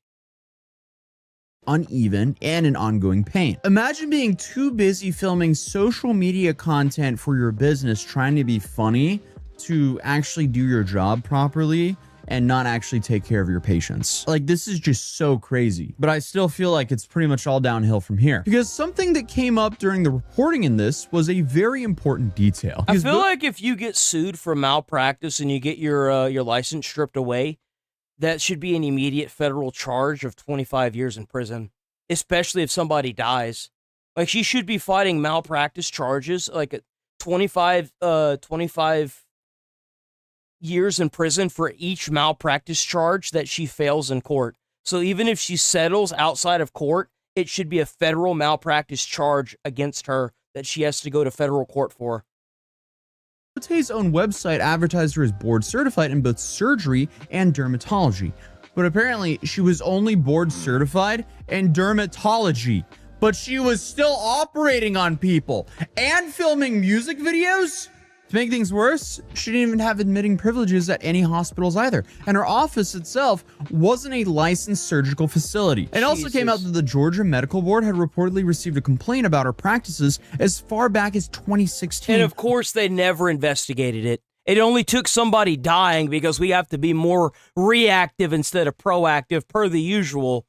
Dude, that makes me so mad. Over 2 years before her license was finally suspended. So in June of 2018, after a physician's assistant reportedly called in a separate incident, which was, in this case, a patient hospitalized with a collapsed lung and blood loss following a liposuction, breast augmentation, and BBL combo, the Georgia Composite Medical Board suspended Bote's license, calling her a threat to public safety. What is wrong with it? There's 2 streams. There's the big and the small one. Atlanta at this point. I mean, we've covered so many of these medical scams coming out of Atlanta. You had, you know, all the veneer techs. You had the couple that was doing BBLs in motels. And now this, a dermatologist operating on people in a facility that you can't operate on people in while filming music videos. I'm at loss for words for Atlanta. And you know what's really sad? What's really sad is that you have somebody like Clavicular that goes out and puts like 7 rounds into a alligator in Florida. And none of these people that have sat here and recorded these TikToks and done this weird stuff, this sketchy stuff on the internet, will face a single day in court other than civil. But Clav is being brought up on like heavy charges in Florida. Same thing with Chud the Builder. Chud the Builder's dealing with the exact same thing. In an interview at that time, Beauté defended the videos. She said that they were all staged and planned, and that the patients, they had picked the songs themselves and told her when to hit certain beats. And she's gonna say that for court. Even if she settles outside of court, she's gonna claim that it was for something else. Like she's gonna say that, period, because her lawyers are probably telling her to say that. You know, hard to do when you're under anesthesia, but hey, whatever floats the boat. Also, remember the woman in the Cut It video? She claims that she had no idea that this was going to be filmed, so I don't know who's lying here, but I do have a hunch. But she also claims that these videos were just an educational tool. I'm kind of private. I'm very private. So for me to... How the hell is botching somebody's surgery an educational tool because you're sitting there singing and dancing? How on earth could you come... Like, what? Bro, you killed somebody. Actually harness a personality for social media. I don't even understand how she didn't face murder charges for that.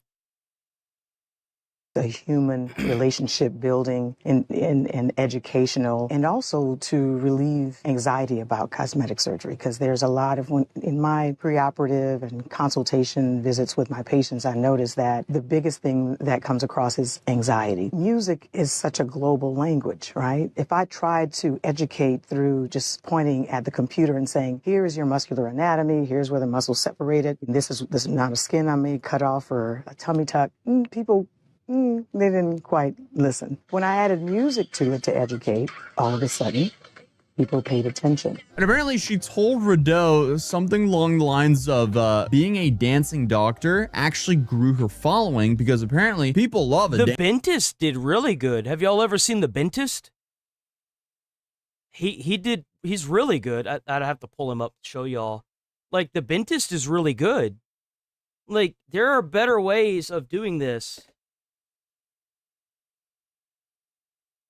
Hell is that, dude? Get the hell off my screen. Get out of here. Like, there are better ways to do this. You know what I'm saying? Like, you can do this. I know that his thing is teeth, but like, he was creative enough to get 8.5 mil views without having to botch somebody's teeth up. It could be done, you just don't want to do it.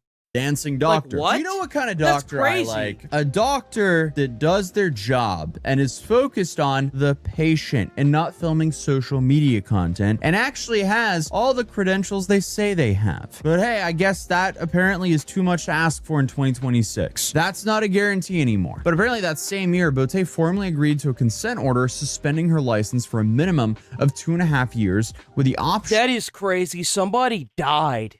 Somebody got killed in Georgia, in Atlanta, Georgia, because this lady botched up their surgery so much they stayed the 7 years in a vegetable state where their son had to feed them through a tube. And they died. And this lady only got her thing suspended for 2.5 years? Bro, she should be facing the firing squad. Are you kidding me? to petition to get it Bro, back we got to afterward. get these judges and put them in jail. But during that time, the order banned her from using the titles doctor, physician, or MD in Georgia. But there's a pretty big detail that resurfaced a couple years later, because one of the videos in the Cut It one was filmed while Dr. Roland Pinkay was managing Rideau's anesthesia. Because in the video, he's singing and dancing along the background during the actual surgery. Rideau eventually sued him separately, arguing that his behavior during the video was a part of a broader breach of how patients should be treated and respected while unconscious. And this case actually went to trial in Georgia in 2024, and the jury cleared Pinkney of any legal responsibility. Are you kidding me, bro? Deciding his conduct with the anesthesia itself met the required standard of care, even though he admitted on the stand that he regretted being a part of the video. So instead, the jury placed 100% of the fault on Beauté, who wasn't actually a defendant in the particular trial. And essentially, I mean, I guess I can kind of understand that, because if he did everything he was supposed to do with the anesthesia, I kind of get that, because he did everything he needed to do, and he went on record saying that he regretted being a part of it. Look, man, everybody needs a job to pay them bills. I get it. And if you've been looking for a while and you only managed to get hired at this place and it pays really well, I get it. I do. I understand. So I guess I can understand that. I can get behind that. $0 in damages. And while all of this was going down in court, Beauté's financial situation was apparently just collapsing Because, behind like, for an anesthesiologist, bro, you can make a lot of money. the scenes. So a DeKalb County judge ordered her to pay $700,000 to her former malpractice insurance company after she allegedly failed to pay the amount that she owed. You can make like almost $500,000 a year. It's a lot of money. Across 28 separate malpractice claims filed under a single policy. 28 Like, even if you take this podunk like little clinic and you like just stay there long enough to fill out references, or like not references, but like a resume, it would look good, right? Unless this clinic, come to find out, did this. Practice claims. That is crazy. How common is it for doctors to receive malpractice claims? About 1.6% of physicians result in a financial payout or indemnity. I actually don't like those odds. So That's pretty terrifying. That means that there are probably a lot of incidences with this, but because the individual judge systems that have decided to make their own state within a state, they are letting these people get away with it. Out of 1,000. I mean, it's obvious that that's what's happening too, because this lady died from this.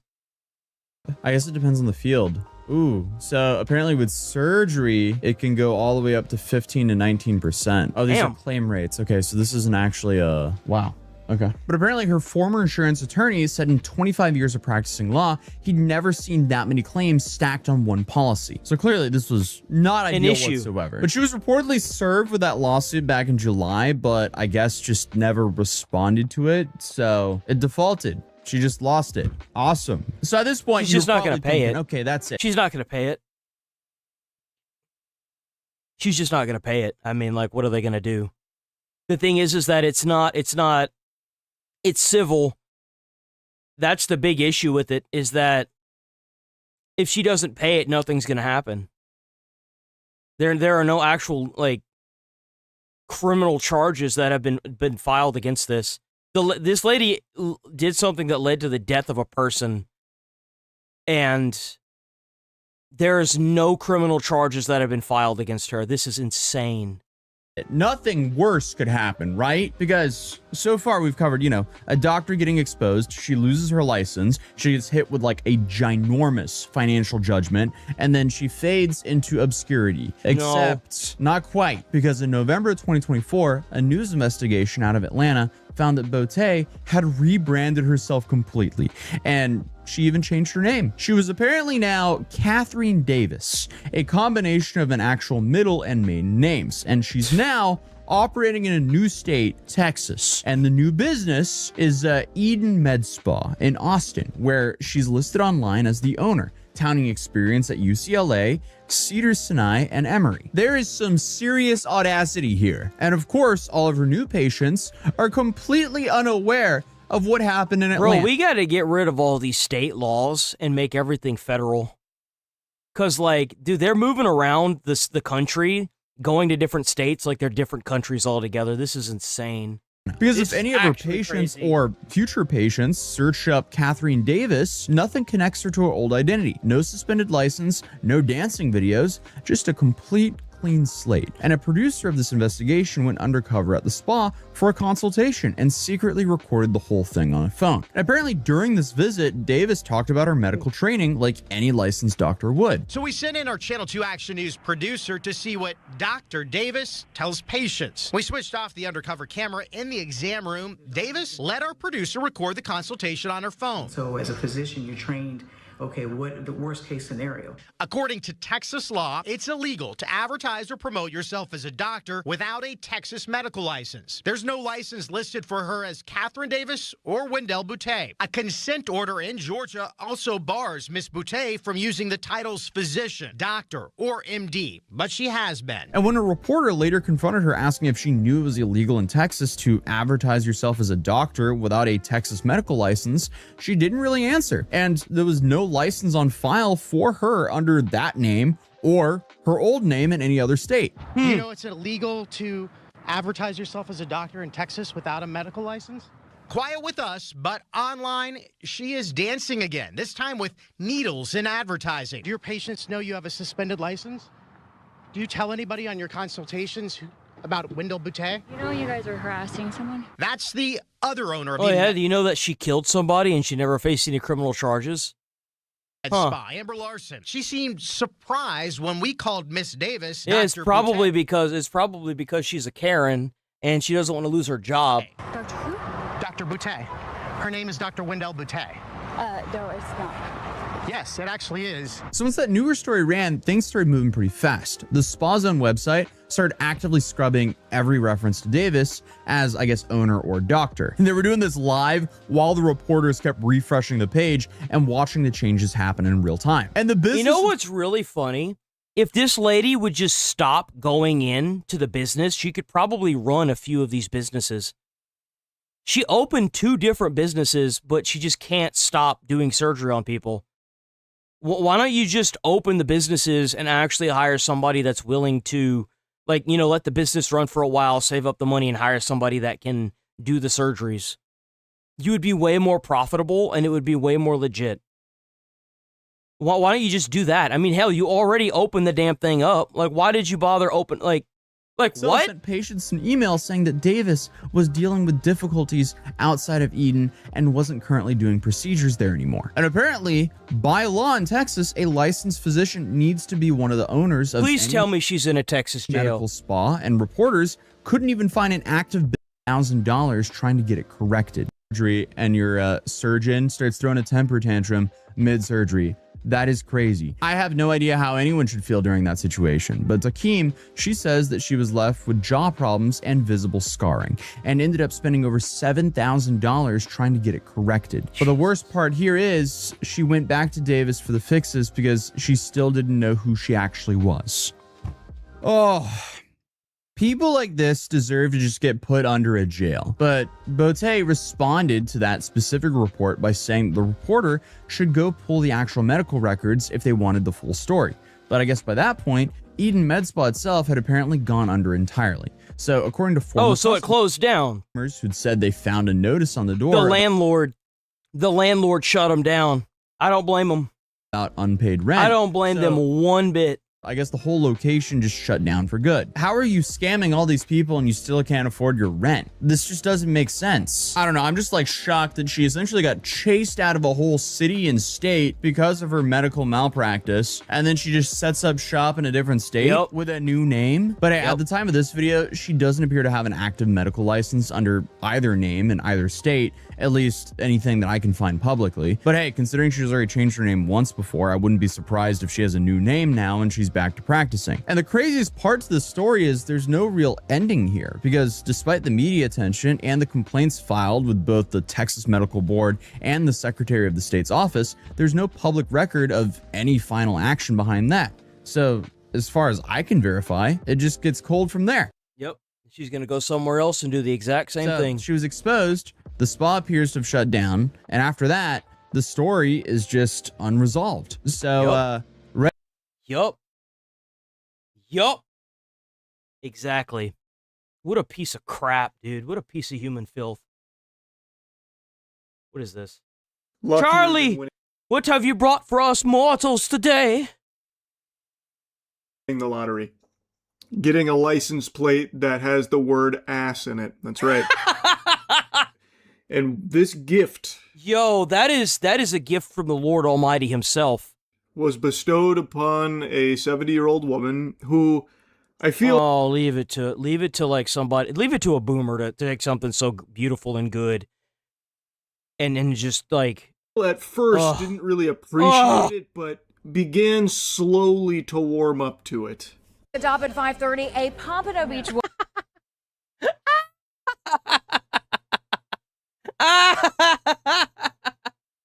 woman is trying to... Yo, we gotta break down this license plate, because it has ass written on it. It has the two oranges next to each other that looks like an ass passing a poop. And then it's got a gun, what looks like a gun, which is Florida in the background. Like, dude, Florida knows what's up. Florida knows what's up. To unravel the mystery behind a racy license plate. And there you see her holding it up. She was sent this when she... The only thing that would make this license plate better if this was if this wasn't a Z, this was an X. That would make this like the cream of the crop right here. You would have sex ass, and dude, this plate would be like gold. Renewed her tag. It should have been me, not her. Squeeze ass. Now, she was... Oh, it is squeeze ass. He's right. This when she... Yo! And it, dude, that makes the turd through the two oranges even better. Her tag. That's gold, It should have been me, not her. Squeeze ass. Now, she was wearing a pretty wacky shirt there for the interview that said that she is right now the oldest that she ever has been. So, it feels pretty lighthearted, but when she first received this license plate, it seemed more disappointed than anything. Disappointed. Does anybody actually like read their license plate when they get it? Dude, like I don't like the times that I got my license plate, I don't think I ever really cared what it said. I just put it on the back of the car and said, God, I'm happy that's over with. Like confused, maybe even slightly appalled even, when really the initial response should have been jubilation. To get that license plate squeeze ass is a very rare thing. And they didn't even have to pay extra for it. Indeed. And I didn't know I was getting a plate. When Nancy Delastrita went to collect her mail, she got quite the surprise, a new license plate with her vehicle registration renewal. And I looked at it and I said, I don't think so. The plate reads SQZ-A55. You know, somewhere making someone in like a prison making license plates said, "Oh yeah, I got this." But from a distance, those 55s can be read as S's. Well, you get the picture. You bet your sweet bippy I get the picture. Who doesn't? Who doesn't love a little bit of squeezing ass, a little honking? Bro, she should sell that license plate online. That thing would probably go for a lot of money. Cheeks. It's a universally appreciated activity. And to be able to proudly display that on your vehicle daily... Right? Legally, too. That's the best part. Legally. My goodness, the heavens smiled upon you. Leave it to a boomer to ruin it. I can't fathom getting such a immaculate gift from Santa's workshop. That's what I'm saying, bro. And then saying, I don't think so. I was disappointed to see her express that. Squeeze blank. I don't think... Bro, we gotta do something about all the censorship, bro. We gotta do something about all the censorship. This is just garbage. Oh, God, it's so garbage. In a senior community that's going to be 77 years old. Oh, shut up, boomer. Jesus Christ, shut the hell up. I'm so tired of listening to people like this. Oh, but the old people that are sad. So what, you cry whenever it's a kid and you cry when you're old? Like, Jesus Christ, shut the hell up. Shut up. We'll be driving around with what this plate has to say. But why not? It has something wonderful to say. Let it preach the gospel. Let it sing. Squeeze ass. She's Now, just mad that her ass isn't being squeezed, that's all. if this was on purpose, like if you had sent in to have the squeeze ass tag put on there, then it teeters into being a bit cringe. Like I see a few custom plates on the road here and there that are just kind of lame. One of them I saw said Riz. Like that kind of shit is just boo. That's lame. But when you are going on 77 years old and you receive I don't know what kind of miserable ass life you're gonna live where at 77 you're still not trying to pull in poon. But I'm gonna be an old wrinkly man whose dick can't get hard anymore saying, hey girl, you wanna go out tonight? Let's go.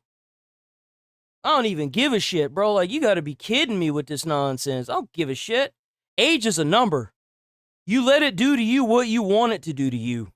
Now, I know some of y'all with chronic pain will definitely say otherwise, and I understand. I get it. But at the same time... Told Uncle Sam a license plate that unintentionally says squeeze ass. That's gold. Amazing. That's the best thing I've ever seen.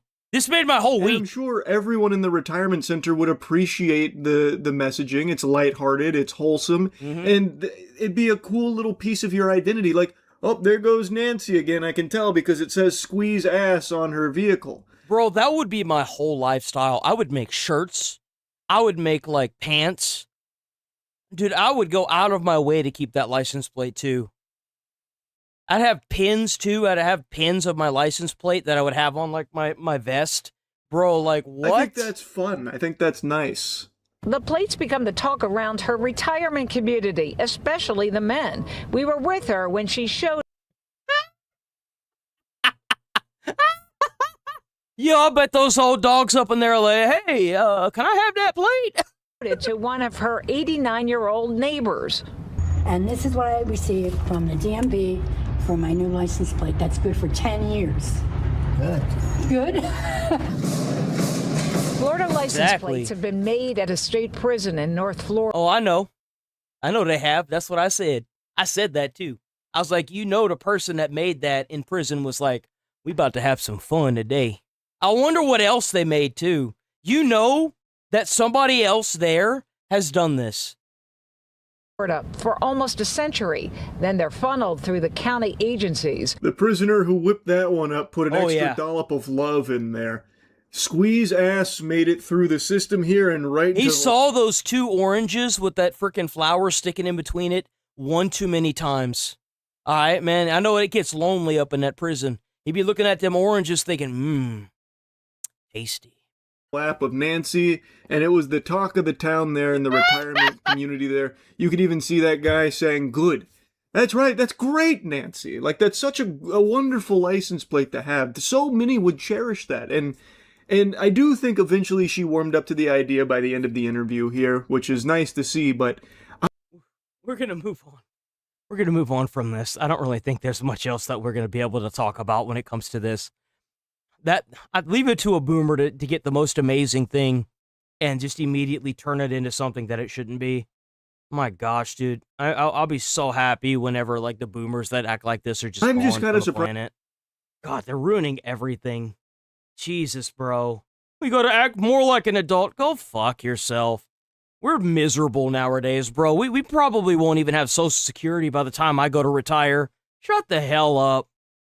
Christ, it's not bad enough that everything's already miserable. You gotta have some old person telling me what I can and can't say and what I can and can't do. Shut the hell up, Karen. Stupid ass Karen boomers. God.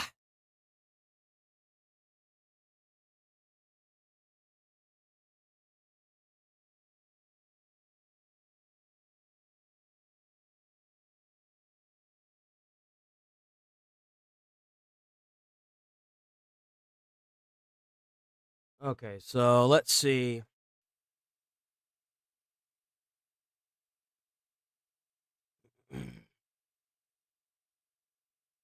And yesterday,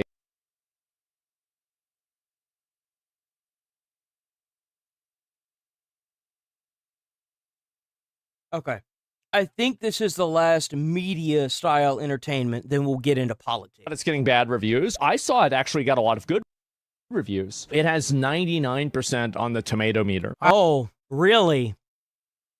Wow. Who would have thought? Whoa. The people that are paid to give a review gave a good review? Man, who would have thought? That's crazy.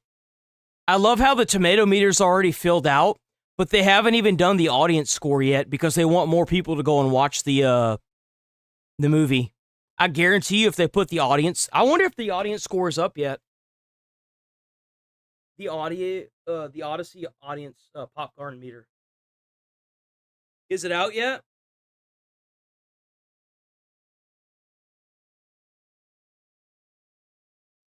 The Odyssey review. Rotten Tomatoes score of the Odyssey. It actually went down. Yeah, I bet it is the highest ever. Bro, I don't want the damn app. Just open up the stupid site. I don't want the damn app. They still haven't filled out the popcorn meter, by the way. Only the tomato meter. So there's still no actual review of it. Asmongold tweeted, "I don't think it's a great thing that critics are able to preemptively manufacture a consensus on media like this, especially when this movie has so many..." They have to do this because if they don't, nobody's going to go see it. They have to hold this popcorn meter at 0 for as long as they can. Hot-button social issues tied into it that critics refuse to address. Critics now offer propaganda rather than insight. So these are all critics, by the way. Yes, hot-button social issues like the existence of trans actors, wow. It's not up to you. It's not your decision to decide. People that live in like, you know, that are in Greece are coming forward and saying that there's no way they're ever going to go see this movie because it's a direct affront. It's kind of like it's being compared to the Tory Gate from Assassin's Creed Shadows.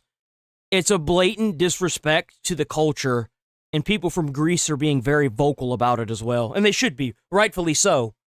Like, if you changed out all the actors in the Black Panther to white people, bro, it would be an uprising like it'd be BLM too, like straight up. What people are allowed to and not allowed to have a problem with. These people think that they can tell you what you're allowed to dislike. What the fuck are we talking about? Cuties is still sitting at 87%? Yeah. So this was a movie that effectively sexualized underage girls and had 87% on the tomato meter. Ultimately, whether Paul wants to accept it or not, the existence of having a trans person playing a role in the... It's a hot button topic. It is controversy that doesn't need to exist. That's the issue. See, this is controversial to people. Whether you think it should be controversial or not is not relevant. The same way having Helen... The thing is like America's the only place that tolerates this. In other countries, like a lot of the third world countries, they kill you. But that's just not enough for them, right? That's not enough. They can't just exist with everybody else. They have to throw themselves into everything, and then these actors, writers, directors, they all allow it. And that becomes even more and more of a problem. Troy played by a black woman is controversial. I think that you are manufacturing a consensus, because if you look at the amount of people that dislike the Odyssey trailer, they didn't like these decisions and they voiced that concern. John Lozamo says his Odyssey in Hollywood has been fighting for Latino representation. Let me see this person. Well, you know, it's always been a battle. I mean, you know, Hollywood is not the most accepting place. Even though we Latin people are 30 to 40% of the box office and a third of streamers, we're still not represented. We're the most underrepresented. Well, you know what? Since you have the resources and the money, why don't you take those streamers or why don't you hold... Here's something that Kai Cenat does. Kai Cenat, and I Googled this yesterday, that's how I know this, does Streamer University for black streamers specifically. He spends millions on Streamer University to promote black streamers, right? That's what it's for. You can get mad at me, you can call me racist. Why don't you do that? Instead of sitting there complaining about it, you have the tools and the method to effectively lower the ladder that has been pulled up allegedly by other racial minorities, right? So why don't you just lower the ladder for your fellow friends? You don't want to do that. You just want to complain about it. You are in a position where you don't have to complain about it. You can do something, but you're not going to, are you? Right? You just want to pass the buck onto somebody else. I'm so sick of this fucking moral grandstanding that these actors, they talk about, oh, well, this is happening. Well, why aren't you putting your own money into it? If you really believe the way, and I'm not talking about charity, I'm talking about having like a show like what Kai Cenat's doing for your own ethnic groups. And then like, what's even crazier is like, when white people do it for the other like ethnic groups, they immediately get called racist. And it's like, because they're like staff that they have judging people isn't diverse enough. But then you've got like you got somebody like this that's like, well, yeah, you should do all these things and da da da da da. And it's like, well, why don't you fucking do it? Because every time someone like a white dude tries or a white people try to do it, you guys have a fucking problem with it because the staff isn't diverse enough. When are you going to stop complaining and start doing? You got all that goddamn money. Do something about it. Sitting there bitching and complaining. Oh, but I donate to charity. Fuck charity. You know where charity goes? Right back into somebody else's wallet.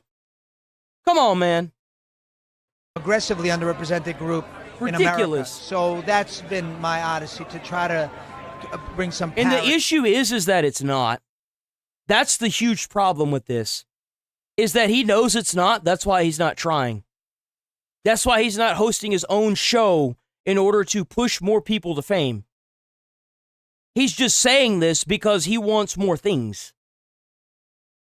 Whenever I think of 2013, I think of how there was no diversity, there was equality. When I think of 2007 to 2015, we had equality, which is what the goal of the country should be. Well, you know what causes diversity? You know what causes a divide between races? When you give one race a leg up over the other. The strive and goal should be for equality, not diversity. Check the comments here. Are a lot of Greeks excited about the Odyssey? Oh, no. But they don't want that. No, don't tell me it's on Reddit. Let me look at this. I think the vast majority of Greeks are very unimpressed with the movie, to say the least. How's it going, Masio Cracker W? My God. W10 Jules Not for Golden excited. Poopy. Not excited. In Greece, we think the whole Odyssey thing by Nolan is just a parody at this point. The guy literally tried to upset a whole culture the way Ubisoft did on the Japanese with Assassin's Creed Shadows. Exactly. Nolan, my husband's pissed that Helen was casted by a black that pretty much erases that part of Greek history, and Greeks were never commingled with Africans during these times. Even today, Greeks are very prideful that their lineage hasn't been erased when they were under the Ottoman Empire rule. This movie is a big FU to Greek history and their heritage. We don't like that Hollywood uses our heritage to promote their woke agenda. Based, Greece. Absolutely fucking based. So yes, Paul is being willfully obtuse, and yes, it is a hot button issue to have a black person playing Helen of Troy. It doesn't matter whether you approve of people's opinions, they still exist. And you don't get to just shame those opinions out of existence because they're uncomfortable or inconvenient for your worldview. Exactly. Completely based. Yo, I have been looking forward to doing this all morning. This is a beautiful day. To get people to stop shooting at ships in the Strait of Hormuz. Blow them up, kill them.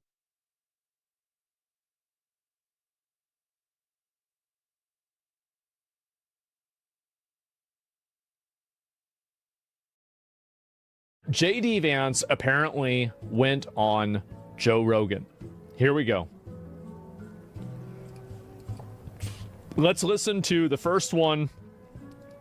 I guess the first one we'll listen to is the Epstein one, right? Where is the link to this? I guess we'll start with Iran. Oh, come on, we're just man. talking about Iran, actually. Just go down the list. You got to kind of use all tools at our disposal. The military is one tool, but diplomacy is another tool. And I'm very frustrated by the Americans and frankly by people in other countries who are like, you cannot negotiate with the Iranians. You can't. You tried that. We tried that for 50 years. If you can't understand that they tried for 50 years to maintain a peace treaty with these guys, well, they systematically send out their terrorist proxies to take over places like Lebanon so they can bomb Israel and then eventually take over Israel to get their nuclear power, like their nukes. just so that way they can eventually take over the Western world. Like, I don't know what to tell you, JD. Yeah, people are frustrated. And by the way, there's more tools in the toolbox than just military and diplomacy. Clearly, these guys don't care about diplomacy. Their goal is to take over the world. And if their goal is to take over the world, diplomacy is not going to work. I mean, look at their culture. They have prison babies. They dig underground and make, like, weapon manufacturing facilities underground. These guys were their goal was never, ever to be diplomatic. Their goal was to take over the damn world. Well, then what is your proposal to get people to stop shooting at ships in the Strait of Hormuz? I know how. Whenever Iran blows up a ship in the Strait of Hormuz, you take out one of their cities. You drop a bunker buster under the city to make sure all of the tunnel systems get completely decimated, and then you bomb the top of it and completely wipe it off the face of the map forever. Send a message. The thing is that we're not sending the message. Send the message. Make it aware that if you keep harming innocent people from your culture are going to die. Stop taking out non-military targets. Blow them up, kill them. You can bomb them. You can take away their radar. You can take away some of their drones and some of their missiles, but it's just too easy to fire at ships in the straits. So you've got to actually be willing. And then you could also flood the Strait of Hormuz with the United States Navy. Why put the blockade at the mouth of the strait when you can just flood the section where all the attacks are happening? Why are you all the way at the entrance of the strait? Move the ships into the Strait of Hormuz. Take Karg Island, push that shit back, and then you can use the frozen funds from Iran to pay for any damages to the ships every time Iran attacks the ships, so that way the insurance companies won't sit there and cry about it. There are other tools in the toolbox. The time for diplomacy died 50 years ago. They've tried that so many times. Diplomacy's over. They're attacking random people, for Christ's sake. To talk and to try to figure out the problem. You have to get rid of the government and then have the government enforce it and stop the rest of them from doing it. What is their proposal? The people that think you shouldn't negotiate with Iran. I think that their proposal is to bomb and bomb and bomb. Yeah, and if the little bombs don't work your way up to bigger ones. That's what you do. But it's not even a question. And the honest view, Joe, is that they do not actually have a solution. How's that not a solution? If you've got a leader like somebody that is, for example, Maduro. Maduro was a dictator, theocracy, schizo killer. You know where he's sitting right now? In New York jail. Think about how much Venezuela's changed since then. You've got a bad leader that's killing its own citizens, and you kill that person? Well, guess what? You keep going down the line until there's no more leaders like that. Or like you get to somebody that's so damn scared to do anything that they won't try. Really ask them, what do you want us to do? What is the goal that you're trying to achieve? The complete and total surrender and the removal of the IRGC and terrorist proxies across the Middle East. That's the goal. And if you thought that this was going to end any other way, you're on crack. That's the thing. Don't kick the ant pile unless you don't want to get bit. They had it coming. Let me make that very clear. They had it coming. But at the same time, if you weren't ready to do what it takes to win a war, survival of the fittest, then don't kick the damn ant pile. They'll say things like, we'll just bomb them to oblivion. Yeah. Okay, we can do that. We can drop a lot of bombs. But what does that accomplish if there's still a crazy person who's still unwilling to shoot a few? I guarantee you, if every time they blow up a tanker and you go through and bunker bust and then bomb on top of every city, eventually you're going to take him out. You will inevitably take him out. And if you don't, their funding will be so drastically cut from the lack of workers, they will be forced to go under. They will. With the tunnel systems being completely decimated from the bunker busters on top of the cities first, and the lack of actual work, because the thing is like, where does most of the money in an economy come from? It comes from the people that work in there that they can take taxes from. That's where the money comes from. We kill all the workers, well, guess what? That economy is going to be limping along. Like, how do you even get yourself into this headspace? Drones at the Strait of Hormuz. I don't even see how negotiating with them is going to solve that, personally. What the president has done, I think very, very capably, is said, we're going to use military force in this situation when it's connected to something we're trying to achieve. Yeah. So if you shoot at ships, we're going to shoot at the facilities at which you used to shoot at the ships. Yeah, sure. But we're not just going to do something open-ended indefinitely. We're not just going to bomb and bomb and bomb. We're going to try to use our military force as one of the many tools that we have to solve. Well, then you need to put the Navy inside of the Strait of Hormuz, because the thing is that if the ships are being bombed, that means you don't have enough support in the Strait of Hormuz. Put the Navy in the Strait. It's crazy that it's like, well, we're going to use diplomacy. Okay, well, obviously that's not really working, but if you still really want to do that, then you should at least make sure that the ships that are in the strait that need to get through are protected. And you can use Iran's frozen funds to pay for any damages that happen to the ships that are trying to get through. Like, if you're going to go this route, do it the right goddamn way. Problem. And obviously, like, I'm biased, but I think that's exactly the right approach. I think you have to read between the lines a little bit, because if you look at what Mike Pence or some of the conservative hawks, like people who voted for us but have been very critical of me, very critical of the administration, if you actually look at what they're proposing, they just want the military campaign to go on forever, and they can't actually identify what it is that they're trying to accomplish. None of them can identify what it is they're trying to accomplish. And I read two things between the lines. I think some of them want us to accomplish a complete change in the government of Iran. That's what I want. Topple the clerics and to replace those clerics with somebody who's, much friendlier. But I think that Iran is the special condition where we should be the one that puts the new leader in charge. Because these guys have built an entire a war industry around making prison babies into terrorists. They need to be so heavily monitored that when they step out of place, their foot gets stepped on. Like, look, what is our experience with doing that? It's not awful. good. It's not good, right? And so, like, if the Iranian people want to rise up and change their government, that's up to them.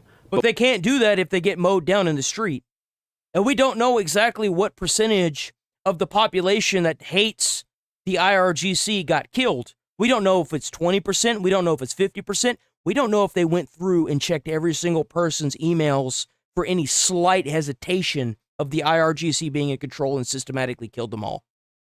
You know why? Because they had their damn internet off for almost 2-3 months. We don't know what's going on there.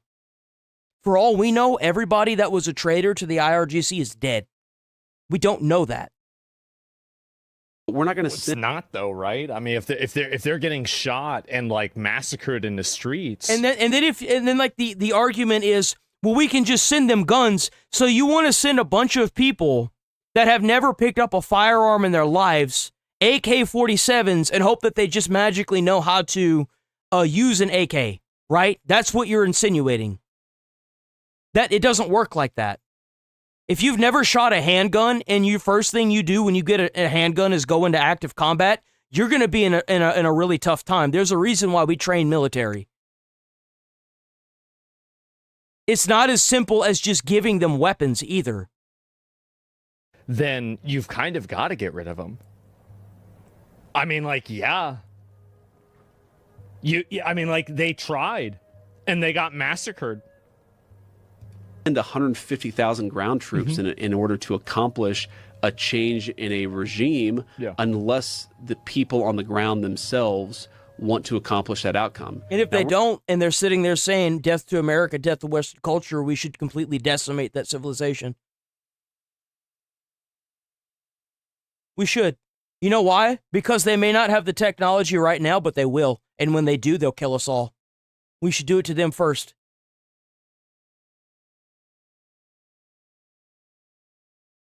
We're not going to send the troops in regardless. But, like, to propose sending in the troops, you're basically saying that the U.S. military should do the job for the Iranian people, we're not in that business anymore. We're just not. And then I think a second outcome that people are whether they're aware of it or not, is what I call the Libya outcome. So if you look at the end result of our Libya policy... We should have never killed Gaddafi. He was a G. I always thought Gaddafi was super cool. I like the way he dressed. I like the way he acted. The guy was a badass. Should have never got rid of him. After Gaddafi was killed by the Obama administration, by the way. I'm not even convinced on Saddam. I'm not. Like, maybe he was a bad guy. But, like, I don't know. Like, I mean, that was our boy. Like, yeah.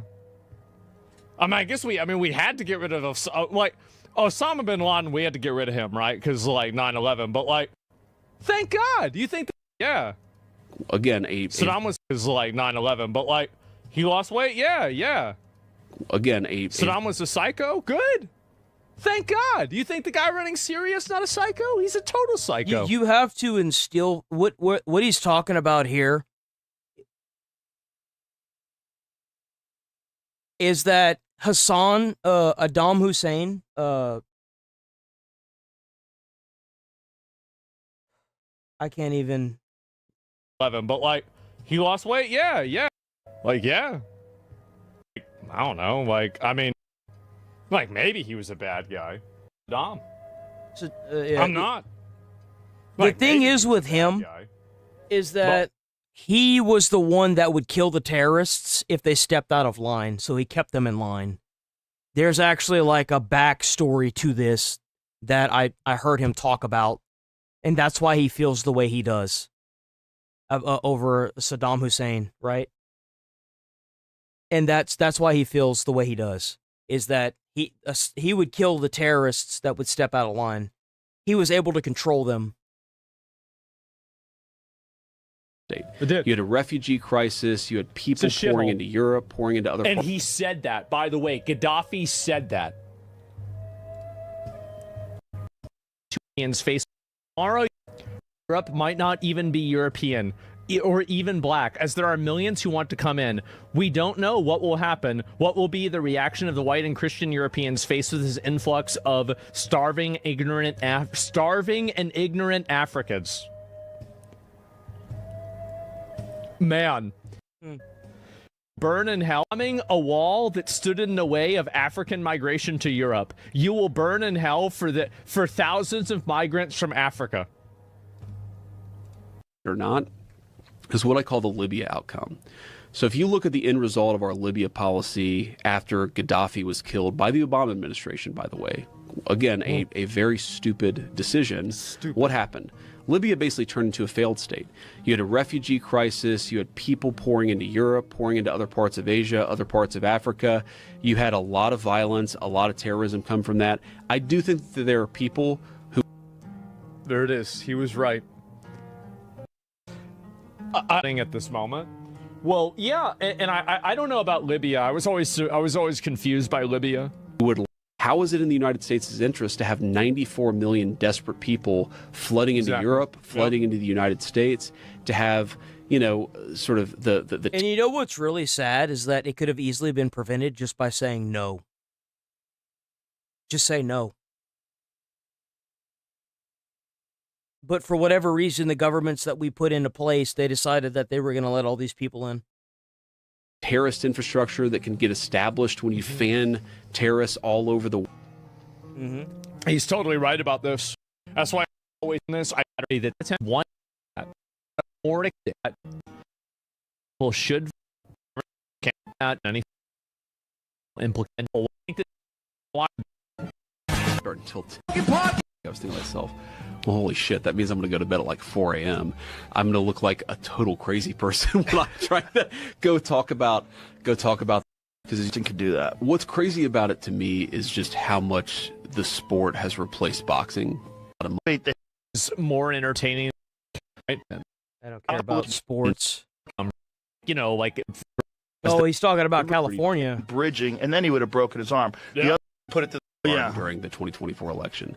I remember getting into an argument with somebody about this, and I may have even been like in an interview, but I don't remember. It could have been private too. I think that if they don't fix the what happened in California, if they don't make federal ID or like a state ID required during an election in order to vote, there's a good chance that another Democrat's going to get in office, not only dismantle everything that Trump's done, but proceed to open up the borders. And I think at that point, we may hit a point of no return when it comes to America, especially after the Iran war.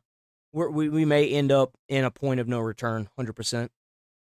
Anyway, I'm like, he told a joke. Is that wherever they were living was not tenable. Yeah. It was falling apart. And all of these places like New York Fighters and very intelligent when I'm talking. I'm joking around. Like, obviously, a lot of the MMA fighters are very intelligent, and they don't like they're mixing activity. It's at men, beefy. They're falling apart. Sure are. And like especially Los Angeles and San Francisco, they're falling apart. Sure are. And I actually found out that whenever they passed that law, when Newsom passed that law, that made it to where the I'm sorry, guys. Let me take that a step back. So whenever they voted for that lady, the mail-in ballots, apparently attached to that was a vote for more taxes. So the state with the most taxes in the U.S. voted for more taxes. Doesn't that sound fishy? That doesn't sound weird at all. Have a bunch. Let me ask you this. Yeah. Why is it that large population centers, like places like Los Angeles and New York, are almost always run by the Democrats? Yeah. Like, what is it about? First of all, what happened with the last election? Oh my God, this is. He knew everybody. Jeff. Yeah, dude, we've talked about Epstein until our faces have turned freaking blue, bro. Americans, it's not at all. Jewish religion. I mean, if you talk about what specifically did you say? I don't know. I've never heard of a good people. Look at this. All 20 don't support Israel. The United public. Exactly. And what? That's the case. You're bringing in foreign identity politics. It's the same as if you bring in a bunch of Somalians, you're going to have those people that, you know, they have problems with people in Kenya, right? I mean, that's it. So that's number one. So you're going to leave all the a lot of them factor that on those are disproportionate effect on American politics. Yeah, I see that. I see that narrative. I mean, I actually think that, bro, like, how are you going to say it's not true whenever there's how many people have other flags of like France, the UK, Germany flying around with, but a big out. Understand when something's about funding. There's concerns at it than others. I think the Israelis are definitely more effective. Been doing it forever, and I don't think there's any other reason why you would have no voter ID. And they try to say, "Oh, it's racist to have voter ID." It's racist to say that. Like, is it racist to buy alcohol? Hey, you get carded when you buy alcohol. Do you think other races are incapable of going to the DMV? That's insane. Yeah, it's racist. That's in and of itself, it's racist. It's actually super racist. That's really racist. Right, the implication of their argument is literally like blacks and Hispanics cannot go to the DMV to get an ID. Yeah, they're implying that they're too stupid to do it. By the way, if you look at the he just says it. Well, everyone needs more of these politicians to just say it. If all of the politicians that are Republican just say that, they will be able to pass that bill so quickly. It's fucking oh my God. Black Americans are pro voter ID. Even though most Black Americans vote Democrat, they're still pro voter ID as much as white Americans is. Most Americans are voter ID. They want voter ID. Yeah, they want voter ID. So I'll offer on the Joe Rogan podcast this deal as vice president of these United States that if Democrats really don't think that there's any cheating, give us voter ID. I just don't know give how us voter it's ID not. And we'll stop talking so Why much is that about not a federal thing? We are trying to make it a federal thing. It's not even like a Republican topic. It's a necessity. I don't understand how there never has been a federal, like a requirement. Like even in California, it's illegal. They made it like against the law to show your ID in California. Like you can't ask for it, you can't show it. So we are right now trying to pass it's crazy they don't have voter ID. Save America Act. One of its main provisions is a requirement that you do voter ID. And we actually have, I think, a majority of the Senate that would. Retard. He clearly had connections to the upper of his. As much as I know, Prime Minister Netanyahu campaign buys a. It was 50 blocks. Yeah, dude. Just like a year or two ago. Wait, so it's growing? My first experience with Skid Row was. So Usha used to work at this like very fancy litigation firm in Southern California. Before she was second lady, she was a corporate litigator. So there's a Christmas party in downtown LA, and you get these instructions from her firm, and they're like this really convoluted way of this is how you have to get to this Christmas party. And I'm like, why do I have to follow these directions? Why don't I just put it in Google Maps? Right? Yeah. This is like 5 or 6, 7 years ago. It's probably because they're trying to route them around Skid Row. I guarantee you that's what it is. They literally make the slums, and then they go out of their way to spend as much money as they can and spend as little time in the areas as they can in order to make sure that it's not even thought about. Literal definition of signing checks that other people have to cash. So we realized that the reason why they gave you these convoluted directions was so that you could avoid Skid Row at night. Yep. You have to drive around them. And so you get to this party. Oh you my drive God. through Skid Row if you follow Google Maps' directions. You get there. And I bet they've got these big ass walls, right, filled with people that think that border shouldn't exist. I guarantee you there are big, massive walls there, and a nice big gated little keypad where they ask you why you're there. Guarantee you. And it's like this beautiful facility with like fancy food and fancy wine. I bet. And then there are armed guards outside. Holy of it, crap. Well, shit. So much for that. Fancy food and fancy wine. Well, I wanted a wall. There are armed guards outside of it and these gigantic walls. Oh, well, shit. Yo! They straight up got like Fallout security going on, bro. It's like Megaton. And I realized when I was there, you know what this reminds me of? This reminds me of going to the U.S. Embassy in Port-au-Prince, Haiti. Bro, what the fuck? So it's literally like a third world country. They have literally turned California with Skid Row into a third world country. That is insane. Like... He's just saying, this is the vice president of the United States of America saying this. Just saying it. I can't believe they have him on here just wilding out saying this shit. Holy fuck, man. Super security, crazy wealth and privilege and status on the inside, and squalor and misery on the outside. Like it's the Bro, we literally live in like the Hunger Games. The only thing we don't have is the actual Hunger Games. Like, holy crap, this is insane. First time I'd ever thought America, like this part of America, is actually more like a third world country than anything that I thought we'd ever become. That's insane. Fuck, man. He's literally, dude, he literally just says it. He just calls America, California, Skid Row, a third world country. Dude, holy crap. Okay, well, there you go. Jesus. And I don't know what to say. It's just fucking insane to see that. It's worse than I always say. If possible that the elections get stolen. And the California one was a big one for me. And why not just... Oh, yeah, no, like, there's no way, dude. The fact that somebody got that many votes from voter election, from like mail-in ballots, not only did she pass up the first spot, she passed up Karen Bass by like, I think it was like 20%. 20 freaking percent, bro. There's no way. There's literally no way.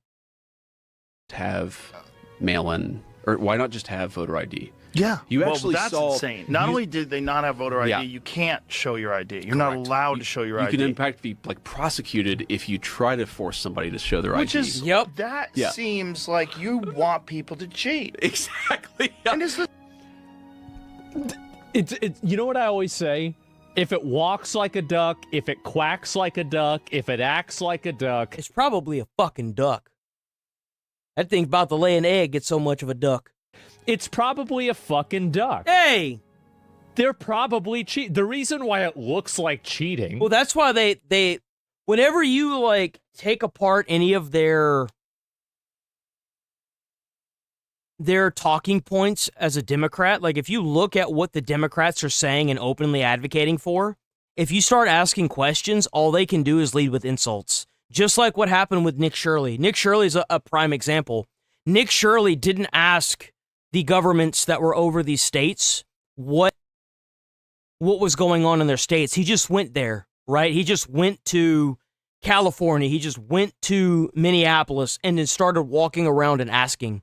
These guys, these governments, these states have smear campaigns against people like Nick Shirley. They have these massive bot accounts that are actively going out to dislike videos, to leave hate. I mean, whenever I had viewership, you guys saw it. You saw it. Half the stuff they were talking about was so brain broken that I just couldn't. Like, it was so brain dead. Like, no one could make sense of it whatsoever. Y'all have seen it. I've pulled it up and interacted with it live. And how many of them had the same talking points? You can't tell me there was a person behind those messages. There's no way. There's no way somebody is that stupid that it wasn't like an AI response or something. Is because they're probably cheap. Maybe some of them. But I looked at how many people I banned over the course of a year when the algorithm wasn't broken as shit now. I banned over 400 people. Over 400 accounts have been banned on my stream. It's from the same people that were saying you have to have an ID that shows you've been vaccinated just 4 years ago. To go to grocery shopping or to go to a restaurant. Yeah, no, it's definitely. That's another good point. Yeah. Again, like these are the same people that wanted you to have a vaccine passport to go to the grocery store. Says that you aren't allowed to have an ID to vote for the mayor. That's the part about God. it that I think makes most people of my political persuasion skeptical of what the Democrats are doing. Yeah. Like, if you don't want to cheat in the election, then just make everybody actually show an ID. What another thing people don't realize is, I didn't realize this until a couple years ago. Yeah. The voter ID solves It'll a lot come of- back. For those of you that are, because like I'm kind of getting into a little bit more of the lively parts of the stream. They changed the algorithm in August. So it's no longer giving me views based on interactions. Playing the videos, like every time I post a new video every day, guys, if y'all could just go to the playlist or like go to the video itself and watch the video from start to finish, it goes based on how long people stick around for the video. And like I don't want to say that it's the first 30 seconds because I don't know that. I don't know. It's what I read online. They may not know either, right? Because people are just now talking about it and stuff. But they did change the algorithm, and like the thing, not August. I'm fucking stupid. A couple months ago, right? They changed it. Like, I think the plummet started happening a little bit. I would say June. I keep saying August. I meant to say April. It started happening in April and May, and the same thing happened last year. Okay. So, like, there's a chance that it'll come back. But as of right now, YouTube has completely gotten rid of the algorithm, completely stopped promoting videos and streams that go based on, like, interactions. So, like, hyping, commenting, liking, leaving comment, as I said, leaving comments. That kind of stuff isn't what gets you more views. Getting more views is whenever viewers actually stick around and watch the videos, right? And that's what they're leaning on now. And allegedly, it's so that way it's supposed to help smaller channels, but I don't understand how the fuck that's supposed to help a smaller channel, because if you've got a channel that's based around politics and you got somebody trying to build a hate campaign, it kind of really jacks your channel up. So all we can really do is like wait it out until April and August again of next year. But my viewership did the same thing last year, and it dipped down really crazy low, and then it came back in October. So all we can do right now is wait it out. And you guys go in and like, please just go like start watching the videos, like, you know, just let the videos play in the backdrop and stuff. And keep liking and subbing and hyping and all that stuff. That will help out, I think, long run. But apparently it's not just like interacting with it anymore. You actually have to watch the content. So, which is fine, but like at the same time, it's like they got rid of CPM altogether, clicks per minute. So even like clicking on a video isn't enough, which is crazy to me. Mail-in ballot problem. It's because crazy. if you have to show an ID in order to get a mail-in ballot, in order to actually, you know, confirm that there's a real identification. Of course. Wait a minute. You don't have to give them an ID to get a mail-in ballot?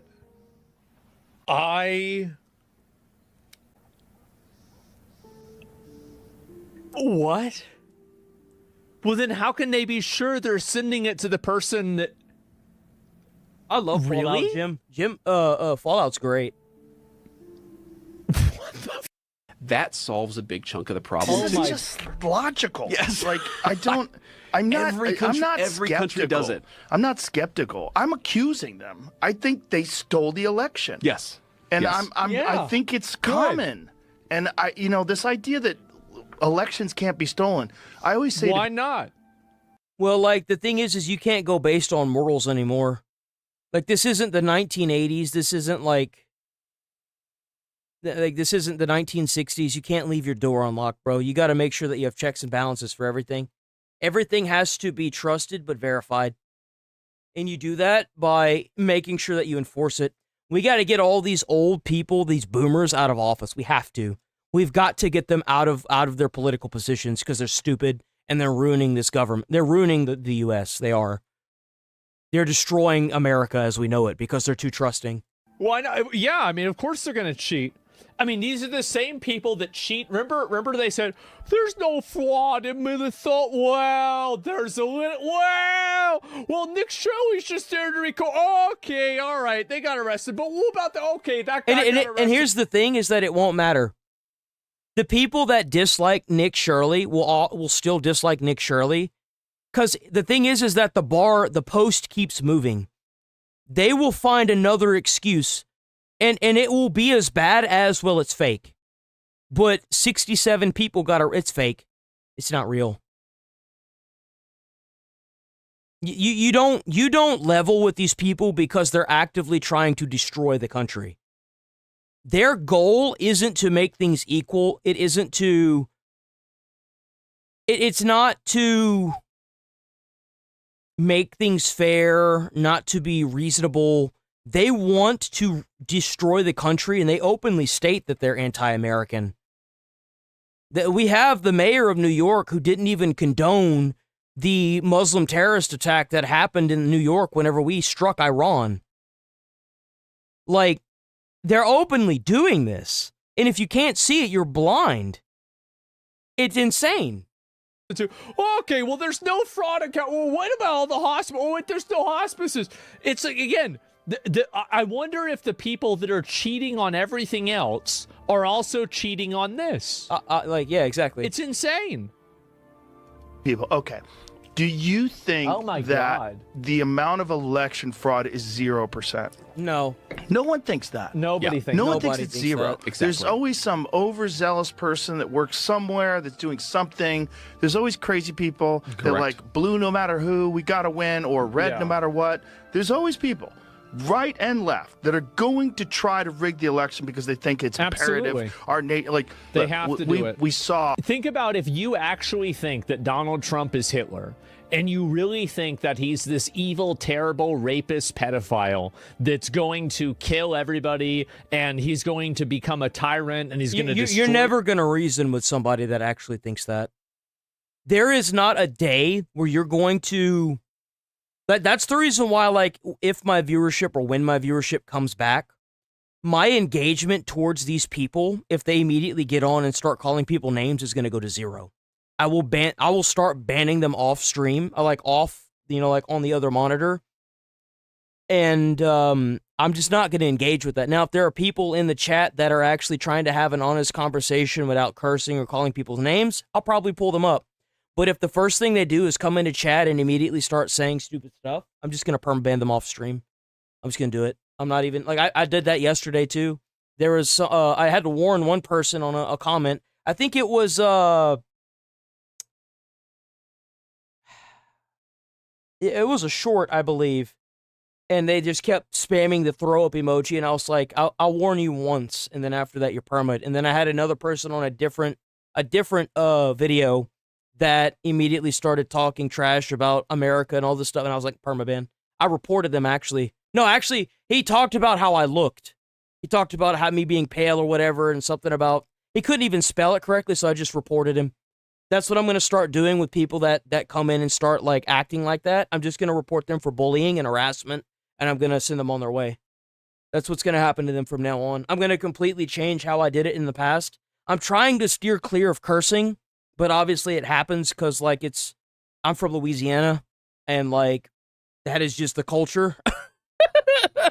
At least what I was around, so it's difficult for me. It's sad that I have to change my culture, but, God forbid, YouTube is expected to change their culture, right? They'll change it for the minority, though. It's because I'm white. States and everything.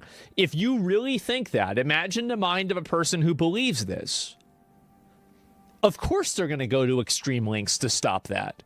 Duh. There was people like Oprah Winfrey was saying it. Like, if we don't win this election, you may never vote again. Like, what the fuck are you talking about? Like, why? Who's going to tolerate that? Left or right? That's crazy. That's right. But that attitude allows people to justify cheating. Correct. Yeah. And I think it's just like whenever they called the president like Nazi and fascist, they were trying to justify his assassination like they did to Kirk.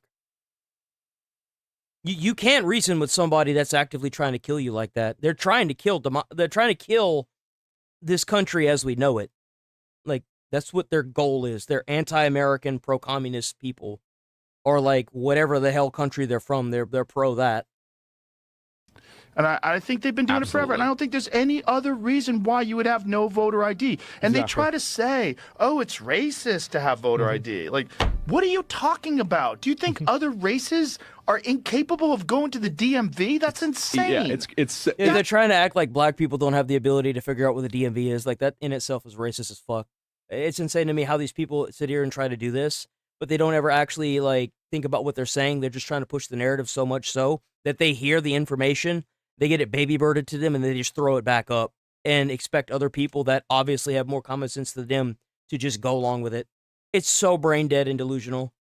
That's racist. It's actually super racist. That's really racist. Right, the implication of their argument is literally like blacks and Hispanics cannot go to the DMV to get an ID. By the way, if you look at the polling, black Americans are as pro-voter ID. Even though most black Americans vote Democrat, they're still pro-voter ID as much as white Americans is. Most Americans are voter ID. They want voter ID, except for operatives. So I'll offer on the Joe Rogan podcast this deal as vice president of these United States, that if Democrats really don't think that there's any cheating, give us voter ID.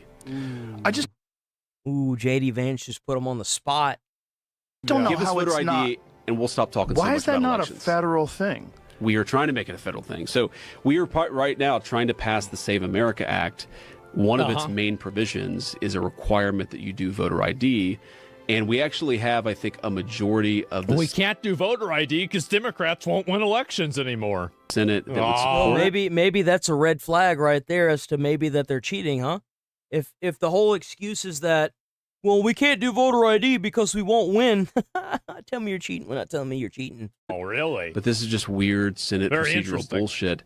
There is a subsegment of people who want voter ID but won't blow up the filibuster in order to achieve it. They need to get rid of the filibuster. They need to get rid of that too. The filibuster needs to go. And they need to put in more things, like whenever you sit there in Congress and they're asking you questions and you won't answer a question directly, they should immediately put you in contempt for 24 hours. And then whenever you come out, they should ask you the exact same question, and if you won't answer it after 3 attempts, then they just put you in jail for another 24 hours. And they keep doing that until that person is ready to answer the question. That's what they need to do to Congress members. Like, if you had Pam Bondi sitting up there in front of the Democrats, and they ask questions, then and Pam Bondi just won't answer it and keeps trying to filibuster by filling the time with whatever BS that she can come up with, then she should immediately just be put in jail for 24 hours, and then they try it again the next day. You will see how quickly people will fold under that. When they haven't gone home in a couple days, they'll fold really quick. To these old world Senate procedures. Exactly, bro. Yep. Like, that's boomers. I'm so glad that he sees this. Yes, these old fucking retarded dinosaurs that refuse to go extinct are so fixated around the policies and the procedures and the protocols that they don't care about what the problems are. Mm-hmm. That's it. That they're going to make it impossible for us to pass in America. God. Now, we are, for what it's worth, trying to fix that and trying to address these like weird procedural archaic things. Who cares about the procedure? Like, if you ever, okay, I'm sure you hear people talk about the filibuster all the time. Yeah, I don't want to go too far down this rabbit hole. Here's what the filibuster is. It is a pure Senate rule. It is a creation of the Senate procedures, which basically says that anything that has to do with the budget is a 50-vote threshold. And everything else, non-budgetary, is a 60-vote threshold. Now, as you can imagine, there's some gray area on things that maybe count as budget issues and should be 50, or are not budget issues and count at 60. So what we have tried to persuade the Senate... So these old boomers are destroying the country over a budget?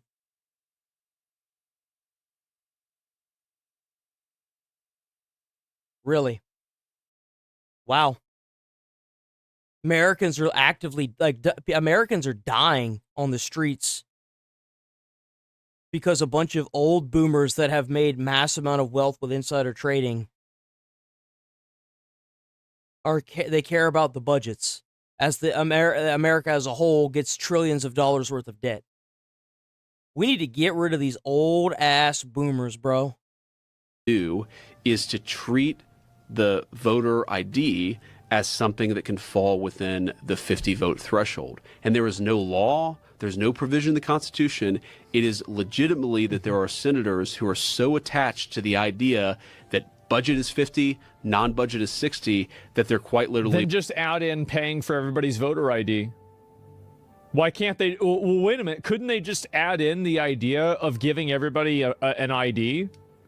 And like you could like there are already states that do that. There are already states that have free identification handouts that you can get. They're not. This isn't for driver's licenses. This is for IDs, like state IDs. Wouldn't that? I don't know. Like, I have no idea. But like, wouldn't that work? Like, no, you can't do that. That's ridiculous. They did it for driver's licenses in Minneapolis. Like, I feel like that'd be budget, right? I mean, I don't know anything. Voter ID in America. Yeah, that's too much logic. Yeah, why does it cost money anyway? I have no idea. And next fraud is ID centers giving out IDs to... Next one probably is really good. But if people want to say we mishandled the Epstein release... Yeah, that's the stuff to redact things where you have victims and so forth, but we should have just done it as quickly as possible. But they totally fucked it up. I'm glad. And there are black leaders and black businessmen, but it's like an audience that is 95% black. And they're asking him about his dyslexia and his struggle with education, and he basically says, "Yeah, it's because Gavin Newsom is just higher taxes." Gavin Newsom is new scam. Yes. I know you love taxes. Donald Trump, when's he releasing? Oh, exactly. Oh, it's always about Donald Trump. Well, what about Donald Trump? We're not talking about Donald Trump. We're talking about, are you going to prison? What are you saying is so different from Trump? Well, I am, because that's why I've released all my taxes for decades, and you will have all those new tax returns. He's so mad. I have no reason why you haven't. He's trying to walk off the stage. What else can you provide on the FBI federal investigations into you, your wife, your staff? Yes. Not much more than has already been provided. I mean, this is purely political. Now, is he just no shit, you're in politics, dumbass. You don't say. Yeah, it's political. blushing and turning really red? Is this a camera thing? Or is he legitimately trying to copy Trump in every facet up into getting a spray tan to make him not even look like, he doesn't even look like a human right now. He looks like, what is it, Stated pretty clearly that they were directed to find something. kind of like what they did to Trump. If you're trying to beat Trump so bad, gotta be clad in terms of, can they find something? Is there something they can find with his real estate, with his wife's business dealings, with the no bid? He doesn't belong here. He knows there's something to find. Why? Let's move on. There's really not much else here. Here we Hey, go. we saw this. Justice Amy Coney Barrett is discussing all the threats that she's facing. It's sad and it shouldn't happen, but this shouldn't. Well, it shouldn't. It shouldn't happen on either sides. If you've got a bunch of people that are threatening congressmen and political officials, you should immediately weaponize the FBI, the CIA, send them to their houses and arrest them, put them in jail for 10 years. Like, that's what you do with these people. Stop allowing the threats and the dehumanization of political officials to try and justify killing them, because that's exactly what they're doing. Everybody knows that's what they're doing, and they've done it. They did it with Kirk. And I mean, Kirk wasn't a political official, but still, it's absolutely blatantly obvious what's going on here. Now, if you are making decisions and you are a judge and you are getting hate speech and stuff, and you are allowing that to change your positions on what you are passing as far as laws and stuff, then you need to be removed. I'll say that. Like, if Trump decides to leave the Iran war because he's getting a bunch of hate from some of the American citizens, then he needs to be removed. That's how that works.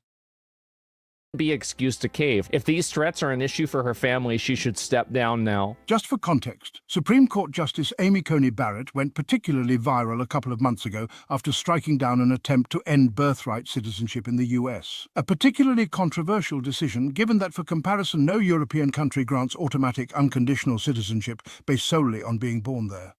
How would it work? How would you adjudicate these cases? You're not going to know at the time of birth for some people whether they have the intent to stay or not, including— It doesn't matter if they have the intent to stay. Are they citizens or not? They're not Exactly. citizens, and they shouldn't have a kid here that's a fucking citizen. How is this even agree. a question? What their intent is. So I thought I would just share a little bit about how the threats have affected me and my family. Like, you should, if you have a child, it should go based on what the parent's highest citizenship level is. So, like, for example, if you have a mother that is a full-blown citizen, American citizen, and you have an immigrant that comes here and then they have a child together, the child should get the mother's citizenship status, right? That's how it should work. It should go based on the parent's highest level of status. Like, anything else is bullshit. That's how it should be. That's how other countries do it. That's how it should be here. Personally, they have required me to, my children, to think about— Because just imagine if you have a parent that's like 8 months pregnant, they get here, they stay a month, they have the child's birthright citizen. And then you've got these aggro, like, Democrats trying to be like, oh, well, you can't send them back because the family will send the whole damn family back. Well, why is this even a question? The child can be here, they can't, so send them back with the family because they can't consent to be here. things that children should not have to see or think about. One example is when threats to my life were particularly intense a few years ago around the time of the Dobbs leak. My security detail sent me home with a bulletproof vest, and I carried it into my house, put it into my bedroom. Well, how do you think Donald Trump feels whenever he rides around in a bulletproof car? What about Air Force One? You're an elected official. You're politically charged topics that determine the effects on people's lives. What you do in court, what you do for your job affects people every day. And you're surprised when people are sending you death threats. Get used to it or get out. You can't handle the heat, get out of the goddamn kitchen. Dropped it down on a table. Big surprise people aren't going to sit there and take you fucking with their lives every single day and not be mad about it. And my 12-year-old son was standing in the doorway of my bedroom, and he wanted to know what it was and why I had it. And I didn't know how to respond because you tell him it's a bulletproof vest, you act like an adult, and you explain it to your child like you're supposed to as a parent. What is this, rocket science? I'm not even a parent. I can tell you what you should be doing. What are you even talking about? You acting like your child is a fucking, like a stupid or something. I've met a lot of 6-year-olds that are smarter than this individual right here. Like, what do you mean? They could barely talk and their brains are more cognitively connected than this individual. Maybe I lack imagination, but I didn't expect that performing this service was going to put me in the position of explaining to my children what a bulletproof vest was and why You're stupid as shit. I can't stand these people. I can't stand them. I had to wear one. Why would you not think that? It's not a matter of, yes, you should use the FBI and CIA to figure out the people who are sitting here, threatening elected officials. But if you really sit there behind that microphone and say that you never thought that this day would come, you're stupid. You're just stupid, and you shouldn't be in that position. You shouldn't. Not at all. You have one of the most important jobs in the entire country. She should either resign or she should be removed. Like, straight up. Yeah, like, that would be like if I went into a burning building and I got trapped under a beam and they had to drag they had to drag me out, right? And I said, yeah, I never thought this would happen to me. Yeah. And then every day after that, I decided not to run into a burning building. I should be removed, correct? Obviously, I shouldn't have that job anymore. The only difference between being a fireman and being this piece of shit right here is that her decisions will actually determine if people live and die. That's the difference. Not just a few people, millions. I have to deal with the House. She has to deal with actual politics that will determine if millions of people will end up like the Indians. The Native Americans. I'm sorry, not the Indians, the Native Americans. You think that your decisions aren't going to have weight with people? You think that somebody isn't going to get mad about what you're saying? Are you fucking insane? That it had been a Just false imagine alarm. an EMT showing up to somebody's house standing over their loved one's dead body, or like someone going into like actual shock, and I'm supposed to be doing CPR, but I'm just standing there looking at them.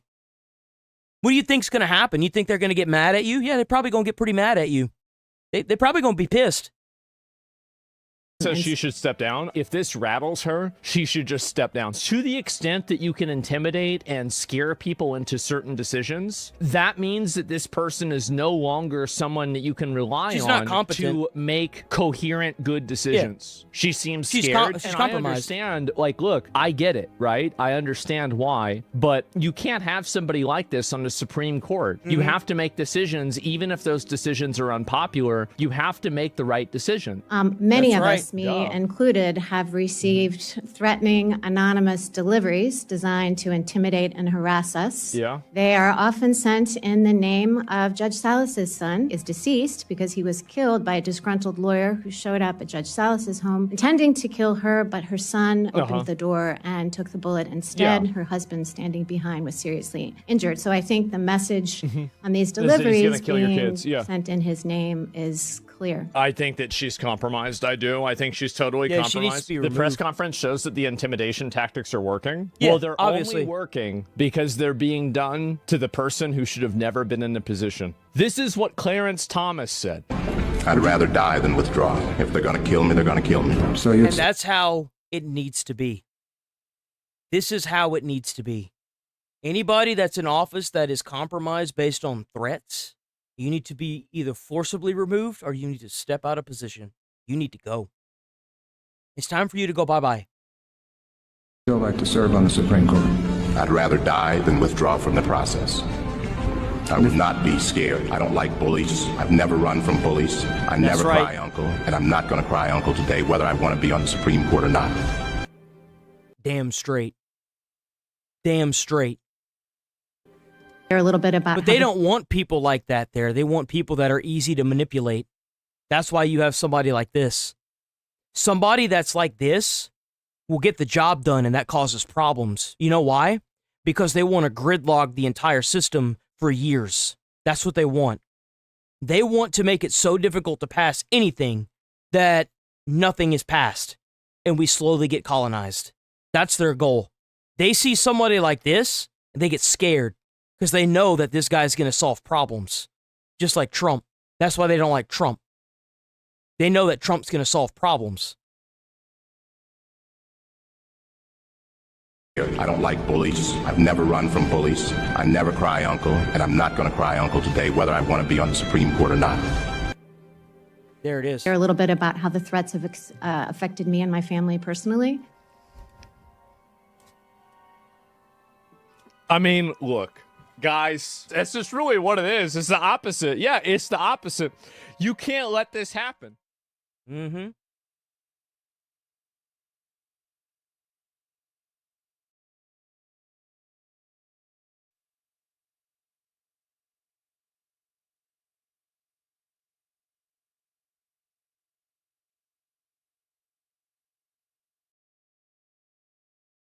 What is this? Hey, meanwhile, more than 100 House Democrats voting against providing U.S. aid to Israel. Stunning. It's a shift from 2 years ago. Not really. I mean, they're actively supporting, like, I mean, it's a Jewish nation. It's basically just like Nazi Germany all over again. That's literally what it is, guys.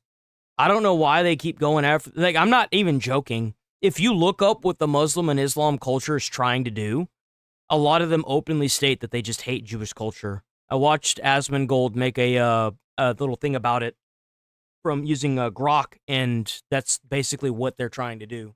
And who do you think is going to be next on that list? When 37 voted this way, and 10 years ago, when none of them voted against Israeli aid. And now AOC is warning the rest of her party to get in line. The majority of Democrats now have shifted where we are on this issue with respect to Israel, that the U.S. cannot continue to finance a reckless government that has no regard for human rights. I would certainly hope that anyone running for president in 2 years would not be stuck 10 years in the... What about what happened to Israel whenever the bombing of Gaza Strip happened? Whenever they were just trying to have a concert and hundreds of women were raped and killed by a bunch of terrorist Hamas soldiers or Hezbollah. What about that? 2,000 people died that day. Like I said, you keep finding the bar and they're going to find a new bar. You meet them at that bar, they'll find a new bar. Soon they're just going to openly state what they want. I mean, everybody knows what they want. We're just waiting on them to say it. Straight up. Some of them have. Some of them have just openly said it. But people just aren't listening to what they're saying. She doesn't know what she's talking about, and she's never been to that region, but she's right about this. Even Nancy Pelosi, formerly one of the most pro-Israeli Democrats in Congress, now flipping to vote against the funding bill. And our next guest warns this is only the beginning as Jewish Democrats discover their loyalty to the party is not being returned. Fox News contributor Bill McGurn joins us now. Bill, are you shocked over 100 Democrats? They're trying to cut the funding off of Israel so Israel falls, and that way they can take it. We have been infested, ladies and gentlemen. We have. And it's becoming more and more apparent. What do you think is next whenever Israel falls? What country do you think is next? And not including Hakeem Jeffries, because he voted to fund... If it falls. Israel aid, would vote against Israel? No, it's not a shock. This is the direction the Democratic Party today has taken in America. 20 years ago would be a shock. I grew up in this area, so to see... I don't want Israel in our politics, but what Israel is doing in the Middle East, in return, is helping us, whether the anti-Israeli people want to admit it or not. Regardless of who they are, regardless of their race or religion, they are the only thing in the Middle East that is still standing against these terrorists. And they're doing a damn good job. The New York contingent especially be overtaken by anti-Israeli voices. I just would not have thought it imaginable. It's interesting. Look, you showed AOC speaking instead of Chuck Schumer because she better represents where the Democratic Party is going, not Chuck Schumer. Bernie Sanders gets up every day wanting to defund Israel. Right. He's a Jewish guy from Brooklyn. And Chuck Schumer wrote a book about... The reason for this is because what America and Israel is doing is working. Their plans are being completely foiled. Anti-Semitism, he doesn't want to take ownership of that. He's too scared to come out on something like this and stand up to his own party. Yeah, and it's been a while for him because, you know, he likes to say that his last name comes from Shomer, which means protector, and he considers himself the protector of Israel. But, you know, when Obama made that very bad deal with Iran on the nukes... I see here, Billy, found the Kick channel as well. He, in the end, voted against it, but only when they had, like, the votes to where it didn't matter. If he really was a leader and a protector, he'd be leading the efforts. But the people like Chuck Schumer that are moderates or moderates on Israel, they that they like, that would acquiesce to their enemies. To change American public opinion to keep the war going on indefinitely. Again, not towards any objective, but just indefinitely. So what do you think? What do you think the president thinks about that? And do you think he's right? No, I don't think he's right. I agree that if you want an end to it, I think the end is a victory, not another hollow victory where Iran reconstitutes itself as a major threat in the Middle East.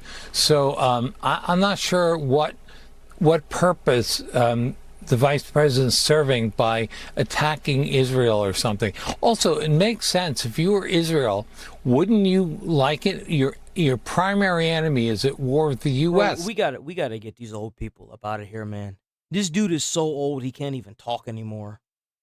Holy shit. Like, we gotta get these old guys up out of politics, man. We have to. We gotta do something, bro.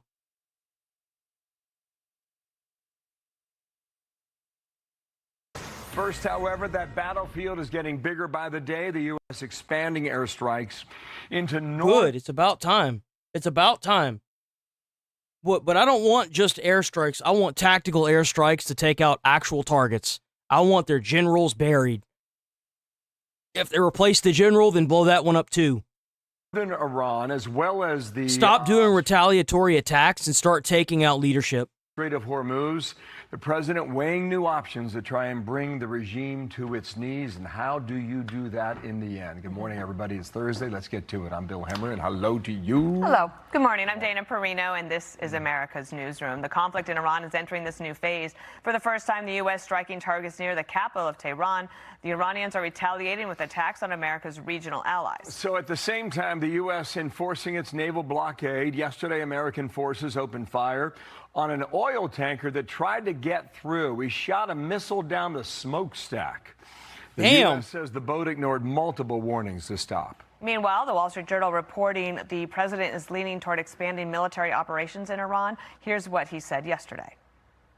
The Islamic Republic of Iran is not happy right now. Should have been done 47 years ago. And they want to settle so badly. They don't like what we're doing. And they do want to settle. We'll find out whether or not we settle with them or we just... They're not going to settle. Mike Tobin, live from Tel Aviv this morning. Hi, Mike. And Dana, with the blockade now active, the U.S. has been on the offensive. As you mentioned, one ship has been fired on. This is a tanker flagged out of Curacao named the Belma.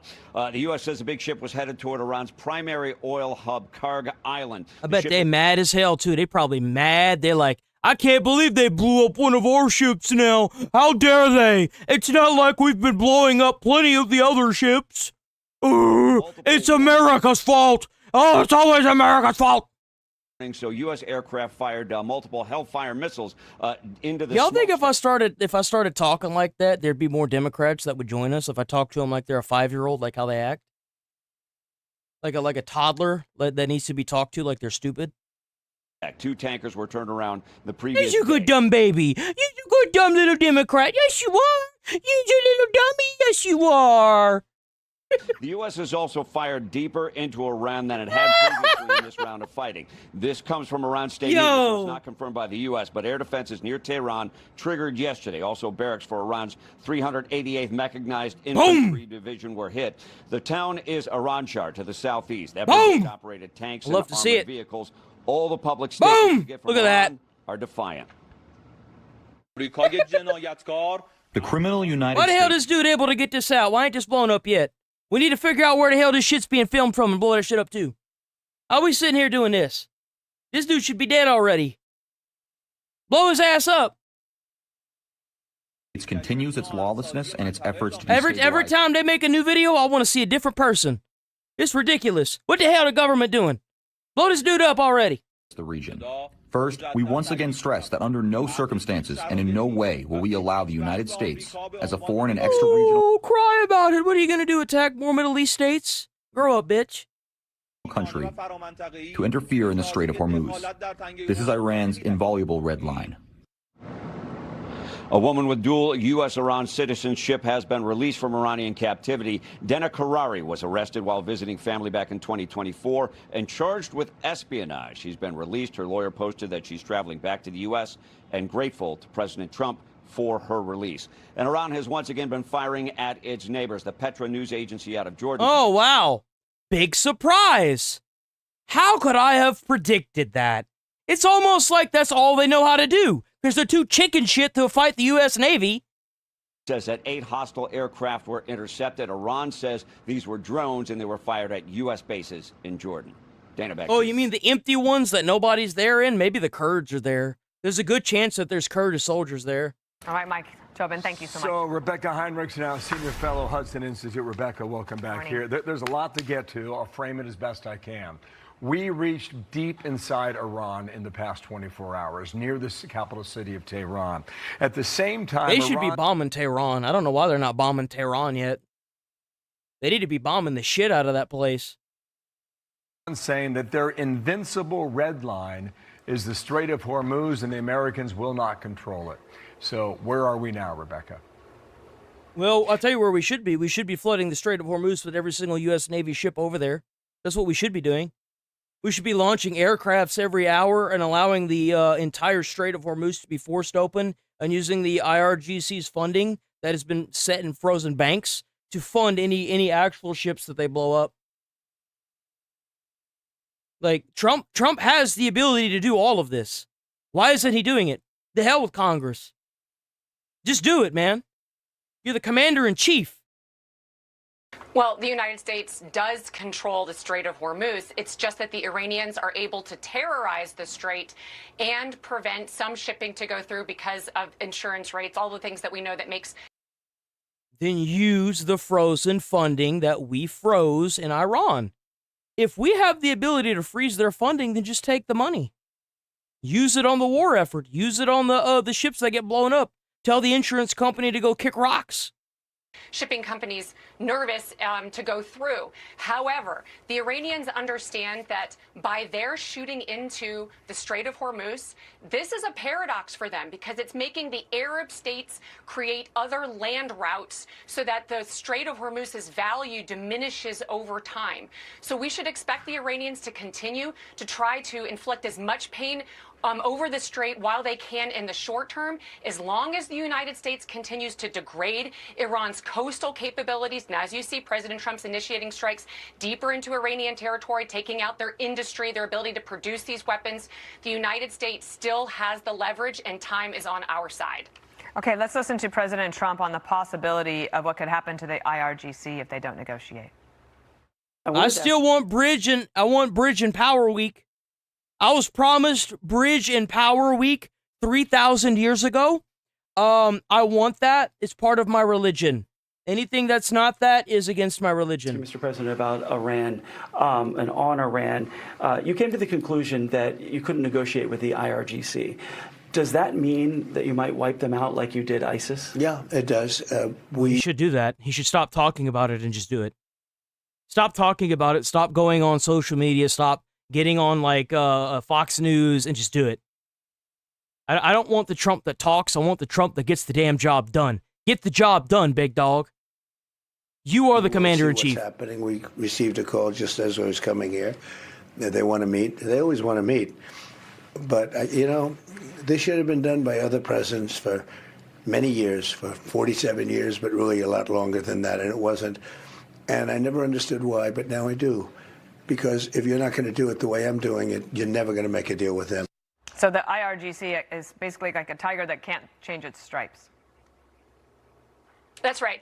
And I was encouraged to hear President Trump talk this way. He also, remember the memorandum of understanding we talked about, it only lasted 3 weeks. And when President Trump described the failure of the MOU, he said, look, this was a test, and it was a generous test. The United States lifted the blockade, waived sanctions on oil, so the Iranians had all of this right up front, and they still shot missiles into 6 different American allied countries and fired at American Navy ships. And according to U.S. Central Command, they have killed or wounded almost a dozen innocent civilians as they tried to traverse the strait. So President Trump is making it very clear that he understands that the IRGC cannot be negotiated with. And remember, we just saw the funeral procession of the Supreme Leader in which the IRGC threatened assassination against President Trump. And so President Trump is clear that they cannot be negotiated with, but he can still have punishing military consequences against them. Okay, so also there was news from overnight that an American woman was being held by the Iranians. I don't know how many people were aware of this story, but Truth Social, here's the post. Iran has allowed an American citizen wrongfully detained in December of 2024 under the presidency of Sleepy Joe Biden to leave the country. She's now safely outside of Iran and in good condition. The United States of America appreciates this gesture of goodwill by Iran. Her name was Dina Karari, a U.S. Iranian citizen who runs a nonprofit, and she had been charged with espionage. Why this overture? Well, so first of all, we're always thankful as Americans that you get any American hostage back home. These were trumped up charges. She's an innocent person. But typically the Iranians, they've been engaging in this hostage taking since 1979. And they do it to get concessions out of the United States. We don't know if the United States paid for her release, but we could imagine that the Iranians are trying to assuage President Trump's fury because he has been expanding these military operations, so potentially trying to get President Trump. Yeah, I don't think it's working though. They're saying they want to abolish the Senate, and the Democrats in the Senate are like, you know what? We're open to these new ideas. What? Big Tent. What? Are you kidding me? Here's an idea. Join us. Fight communism like we did during the Cold War. Remember? We won. Dan Bongino is a Fox News contributor and host of the Dan Bongino. What did I say was going to happen? I said this before it started happening, that the Democratic Socialists are just literally trying to dismantle America and become more communist. That's literally what they're trying to do. I said that even before the Democratic Socialists started getting into power. They're going to keep lying too, just like Mandami did in New York. He sat there and lied about giving those buses, and then we know what he did as soon as he got in. He raised the taxes on rich people, and you know what happened? All the rich people left New York, and they're going to raise the taxes again on all the poor people that are there. We are being colonized, guys. Show. I mean, is the Democrat Party going to survive, Bongino? Well, they probably will because they have enough people that are willing to vote fraudulently. They probably will. The states that are like California, Minneapolis, Minnesota, and New York, they are able to do false voting, and they have laws that allow it as well.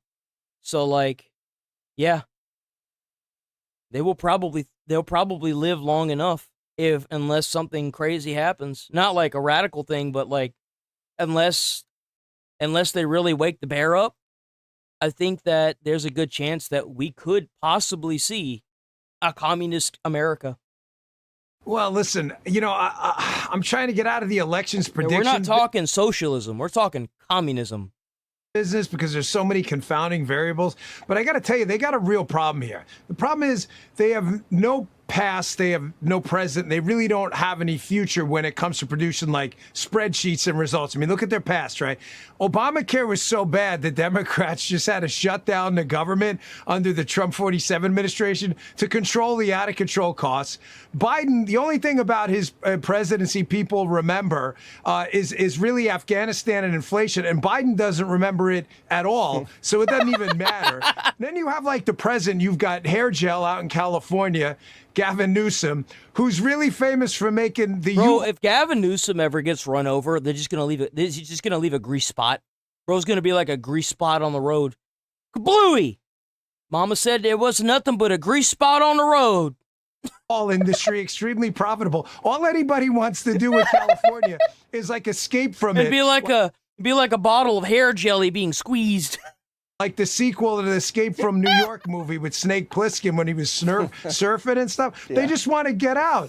And then their future is Mamdani, whose big thing is like, hey, man, we're going to turn all the ACs in New York to 78 degrees. Hey, what are they at in City Hall? Oh, yeah, not 78. That's uncomfortable. We're going to put it in. Like, these guys can't even do what they want their little minions and their subjects to do. And they expect you to give up all your stuff, your business, and your health care. That's why there's no future in it. But, you know, they use euphemisms, and that stuff is powerful, you know, income distribution. What the hell does that mean? It's called a freaking job. Get your ass out of the seat. Go get a job. That's the income distribution center. It's called a freaking job. But it sounds cute when they say it. You know, you came up, you worked really hard. You served the country.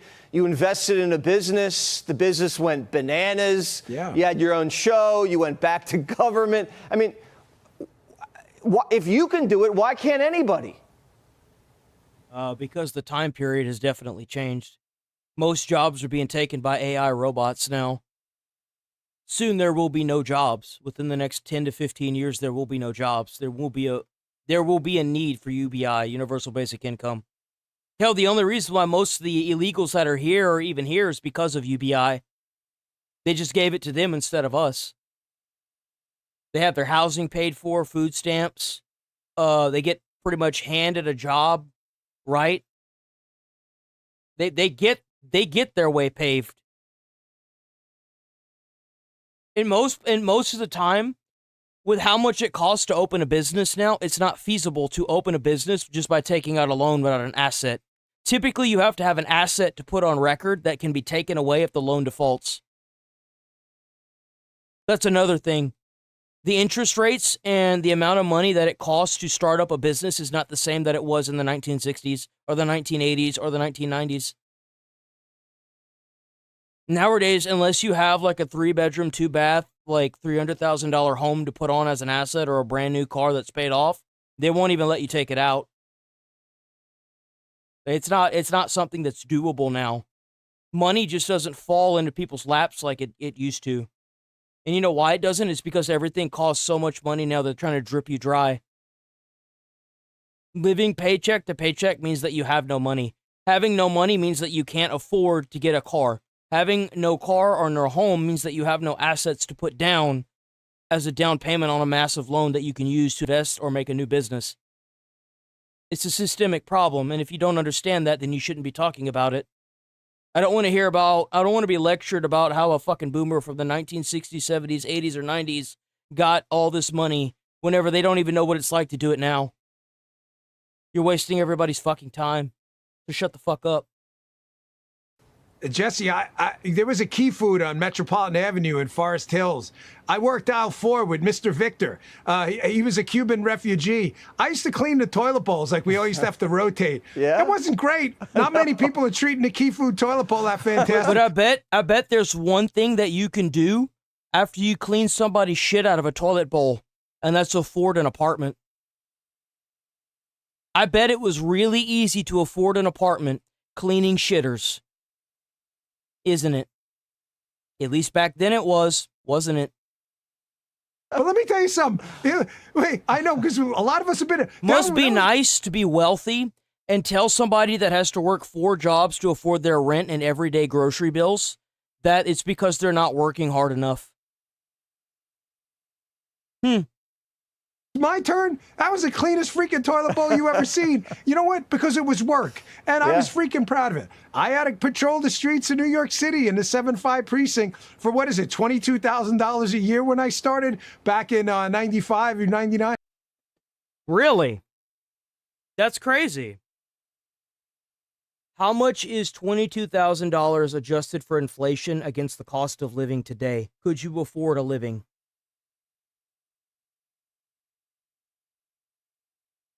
No, $22,000 isn't enough to live independently in the U.S. today.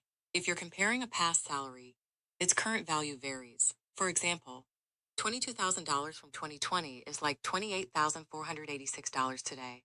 $22,000 from 2010 is equivalent to $33,654. And from 2000, it's about $42,814. So you mean to tell me that in the year 2000, making $22,000 was the equivalent of making $40,000 in the year 2000? Like I said, I haven't even seen this fucking video, and I know exactly what this scumbag son of a bitch was going to say. You know why? Because it's always the same tactic. Let me tell you something, Don Bovino. Why don't you take all your accounts and freeze them and go find a shitter job and start from scratch and tell me how easy it is. Tell me how easy it is. I want to take these boomers and I want to take their fucking money away from them. And I want to throw them into this economy and give them a minimum wage job. By the way, in Texas is $7.50 a fucking hour, and tell them, great, now do it again. Do it again, motherfucker. And see how fast they don't come back crying like a bitch. You know, I've never seen this video before in my life. This video came out 2 hours ago. I've been streaming for 3 hours and 19 minutes. As of right now in the stream. Never seen this video before my entire fucking life. I knew exactly what the son of a bitch was gonna say. Oh well, back in the 90s, whenever I was able to do all this shit. Fuck you.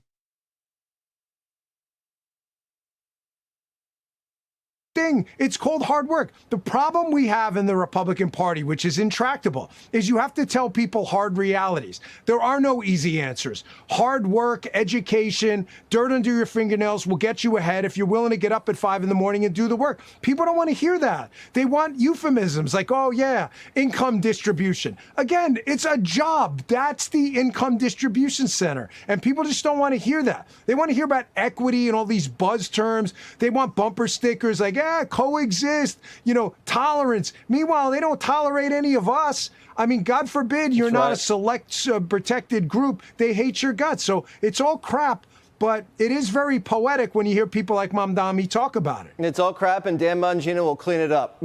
He knows what to do. I did it. And he's good at it, and he's proud of it. I love it. I love it. Damn Rags right. to riches. You're the man, Dan. Thank you so much. Be sure to like and subscribe for all the Fox News.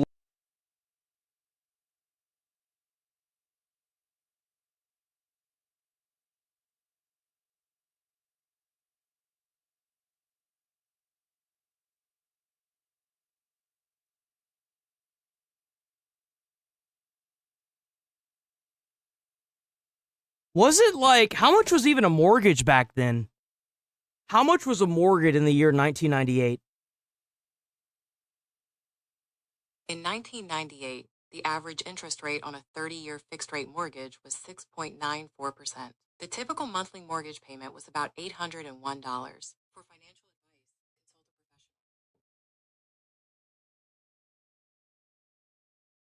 Bro, a one bedroom, one bathroom apartment is $1,000 a month now. How much was rent? How much was rent in 1998? In 1998, the average monthly rent was around $650. The asking rent for new apartments was about $734. That amount would be roughly $1,250 to $1,300 today, after adjusting for inflation. My God. And this motherfucker talking about cleaning up toilets and talk about how, well, you just got to go get a job. The fuck? Bro, how much of an echo chamber do you have to have? Holy shit. Holy God, bro. Like, what? Could you imagine? Could you imagine a mortgage payment of $850, bro? Like what? Oh yeah, well what you see you have to do is shut the fuck up, Boomer. Holy God.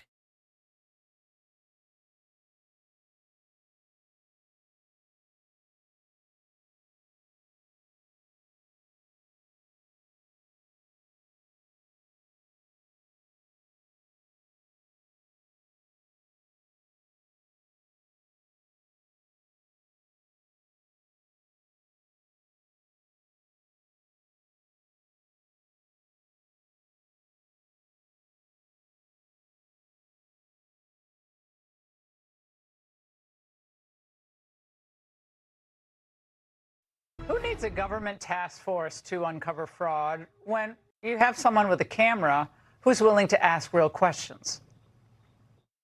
This adult daycare right here. You noticed how nobody's even trying to address Nick Shirley now? They're just trying to ignore him. Have you noticed that? None of the opposing political parties to, what I guess what they consider Republicans are, you know, calling Nick Shirley any kind of awful, vile names. Has anybody noticed that? I think that's interesting, man. Dami's been completely silent about this. Where's the governor of New York? They haven't said anything about this either. They're just trying to ignore it. Build $12.9 million in adult daycare. They paid $10.8 million, and in transportation, they paid $2.1 million. Oh, the racket. Independent journalist Nick Shirley spent months documenting what he says is widespread Medicaid fraud in NYC. His reporting eventually led him to team up with CMS Administrator Dr. Mehmet Oz, examining senior daycare centers in Flushing, Queens. Today, he told Congress... You see, now it becomes more and more legit whenever you have somebody like Dr. Oz, who's in politics right now, who's in a political official, walking around with a security team. You have that sudden set in of like, oh, we can't really make that many bad jokes about Nick Shirley being a pedo, like what they were trying to say with the daycare centers, or better yet, a fascist and a Nazi, because you know that's the next thing, right? Or racist. That's another thing. It falls apart. The narrative falls apart completely. But if you're expecting a packed hearing with billions of taxpayer dollars on the line, well, think again. Most Democrats didn't even bother to show up. Chairman, wouldn't a Democrat go next since the Republican just testified? If there were a Democrat here, yes. So there's no Democrats present at a hearing about fraud. That is insane. Look, the entire other half of the seats are just empty. There's not a single Democrat that showed up to this. What you do is you hold them in contempt and you put them in jail for 36 hours and you force them to show up in handcuffs and chains. And you chain gang them in a straight line all the way around this podium. And you bring each one of them up to testify. There doesn't appear to be a great deal of interest across the aisle. Almost the entirety of the Republican dais is filled with people sitting here listening to the entire hearing. And literally the entire Democrat dais is empty. And the one Democrat who did participate dismissed Shirley's reporting as sensationalized. We need to restore the strong, experienced, and independent watchdogs who have a proven track record of You know why they didn't show up? Because they don't have any defenses. They have nothing that they can use to defend themselves in this. All they can do is stay in their little hidey holes and continue to change laws to try and fight the federal government and hope that they get a Democrat in with the next election. That's all they can do. And they know it. fighting fraud and getting money back for the American people, rather than amplifying sensationalized social media that takes a more focused. You see, you have to sit here and say this because every single like television network programming is most likely paid, and you can't pay Nick Shirley. You know why? Because before he got sensationalized, he was just like every other hardworking American being told that they should just work harder while they're working 4 jobs to support themselves.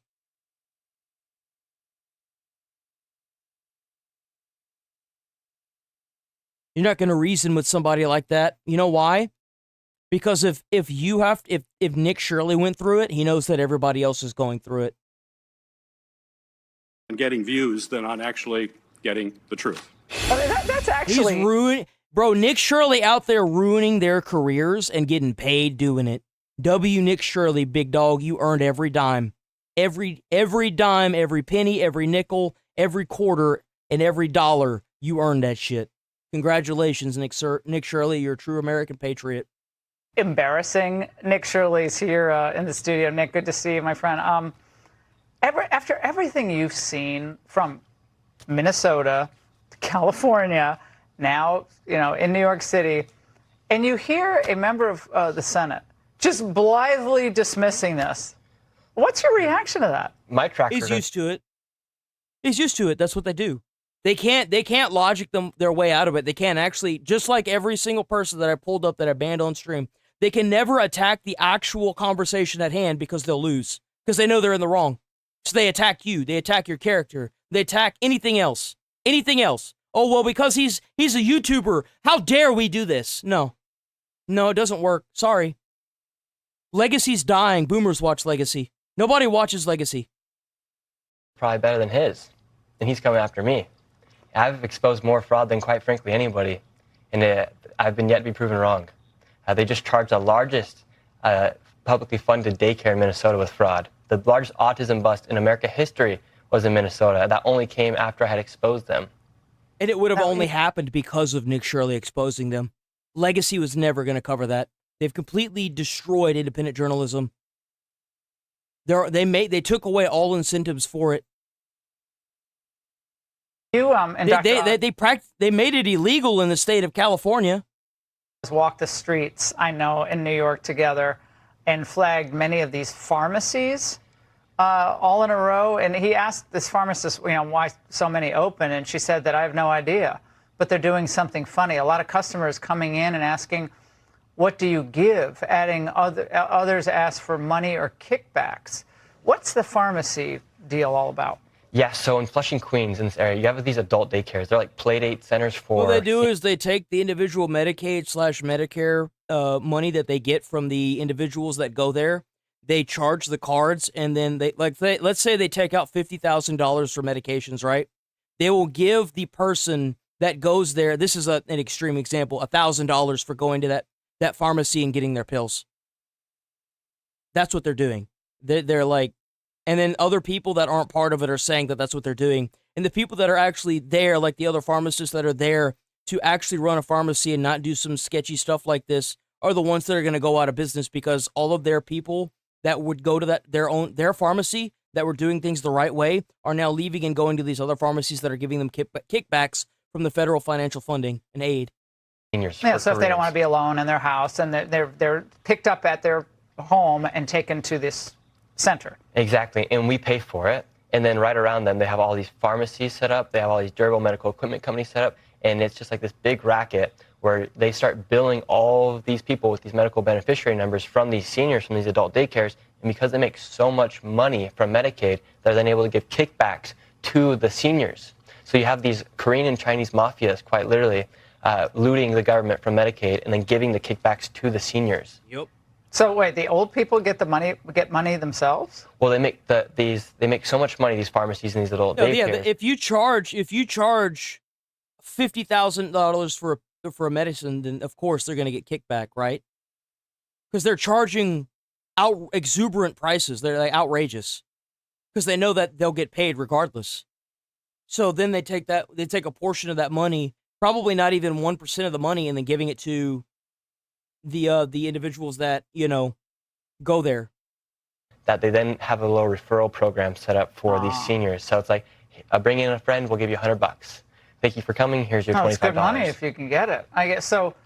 When you see this, and it's so pervasive, what can be done to put an end to this? Because this seems like the biggest entrepreneurial mass deportations, cracking down and using the insurrection acts on these cities that call themselves sanctuary cities, complete and total removal of birthplace citizenship, the complete and utter. I would go as far as removing citizenship from some of the immigrant people that are doing this, right? Straight up. Like, if you're sitting here, you come to America and you're sitting on these programs like this, and you are actively taking money from the government without putting in, you need to be completely removed from the country. You should. This is absolutely ridiculous. There is no reason for this.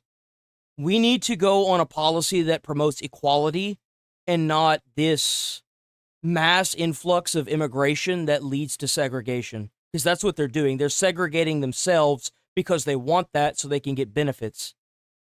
That's what they want. It's no different than that one state that was trying to use literal segregation with the black population to redistrict. They know that equality will cost them votes. That's why they're trying to get rid of it. Activity of certain immigrant classes now. I mean, this is a big business for the immigrant community. The base foundation of a melting pot is equality. Anything less or more than that is racism. Giving benefits to people like for example, black people, that's racism. Giving benefits to white people, that's racism. Equality is the goal. There is a middle ground to this. Yeah, it's fraudpreneurship. For entrepreneurs. And what can be done is, well, CMS did something really amazing when I exposed the daycare fraud. They froze $185 million, and they said, hey, just send us proof of receipt and we'll send your money back. Not a single daycare sent them any proof of receipt to get the money. In hospice centers in California, they shut down around like 800, not a single one complaint. There's not a single complaint to open. So these were operating hospice centers and senior daycare centers that were essentially doing nothing. Yeah, they do nothing. And how, if you had to guess, how much money nationwide is on the line here? Hundreds of billions of dollars. I think just like Medicaid alone, I think it's like a $1.5 trillion budget. I don't know if that's annually, but I know there's a lot. It's a lot.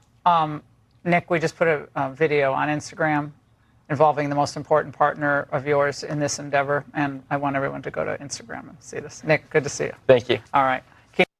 Be sure to like and W. Nick Shirley and W. Fox. Minnesota Governor Tim Walz seeming to defend Oh, his... he's never going to live this down. Bro's never going to live that down, by the way.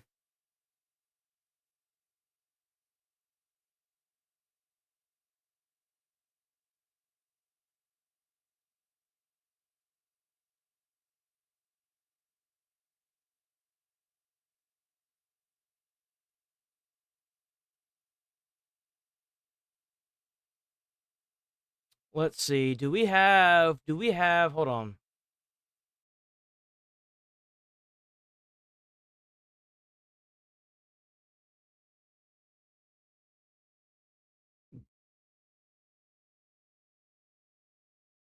What is this?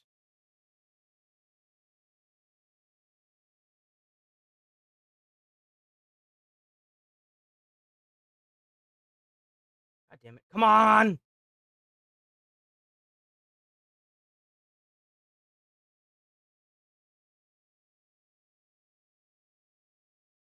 Code Blue upload anything?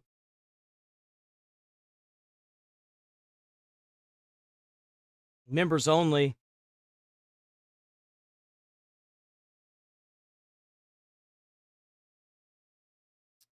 I wonder if that video will be recommended again. Let's see. Yes. 6 spelled wrong way. Chase ends in total disaster. Have we seen this one? We saw that one.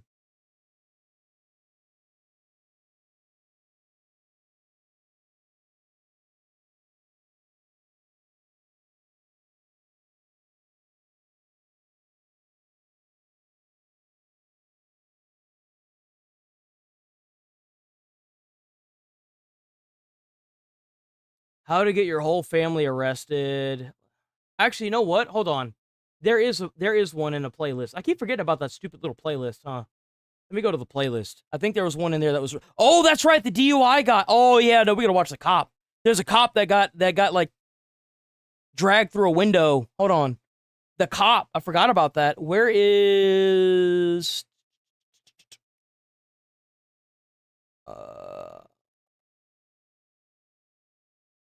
Where's it at? Next day reaction right here. So you're the police chief? Yes! We're gonna watch this one. Yes. Let me use the bathroom first. We're going to watch this one. Police chief dragged from car after DUI.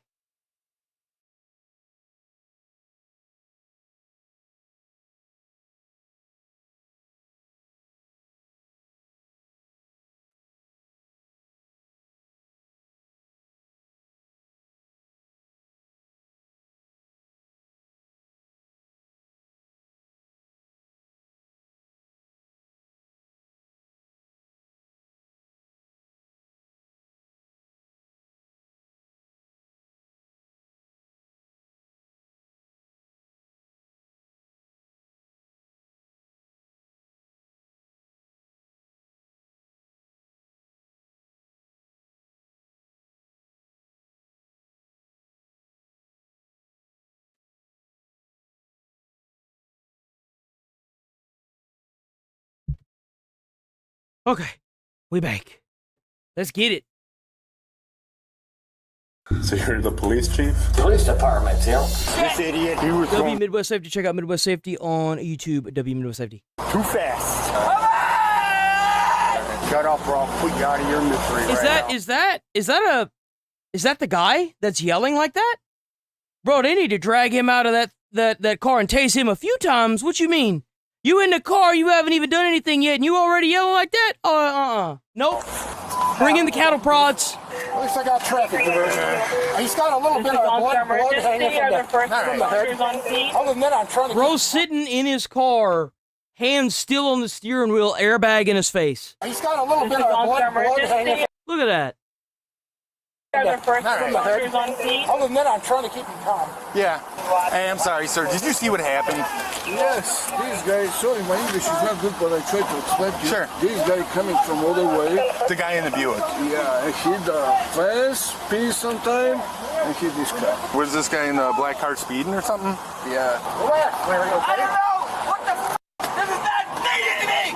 What the f*** is this all about? Larry, just relax. Can I talk to her real quick?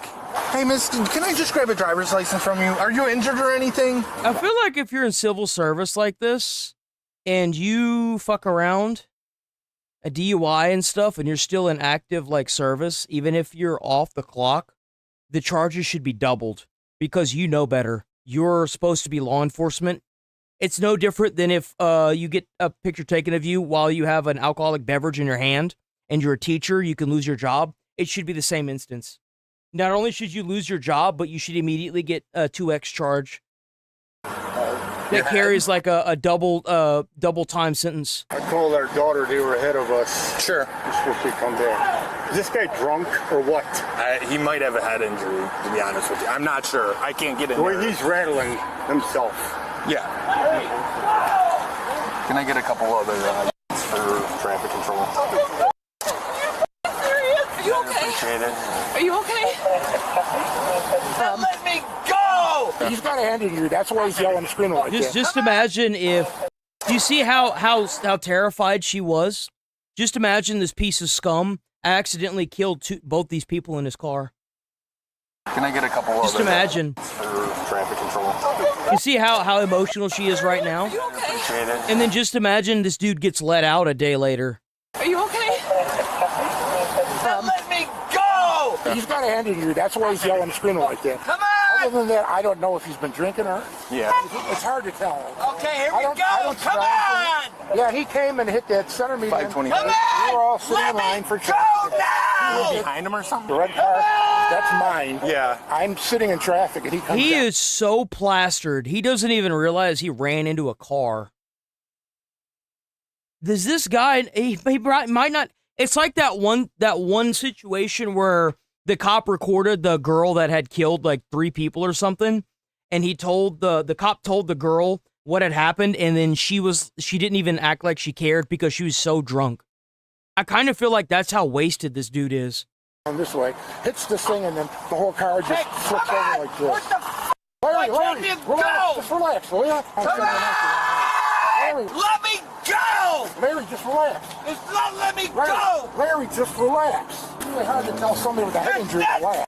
Yeah, I got you. Let's go! Well, they still got Christmas signs up too, which means that this happened around Christmas. Yeah, 12/27. This happened 2 days after Christmas. This happened 2 days after Christmas in 2024. Just imagine you get a call from the cops and your parents or your grandparents, whoever this is to that lady, are dead now. 2 days after Christmas.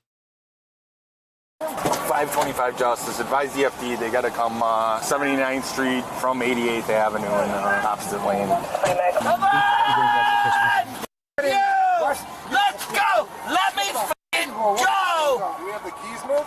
Yeah. He's got him on his lap. Come on! I can't tell if it's an arc. I can't see if he's got an injury or what. He's got blood on his face. I don't know if that was from probably the airbag.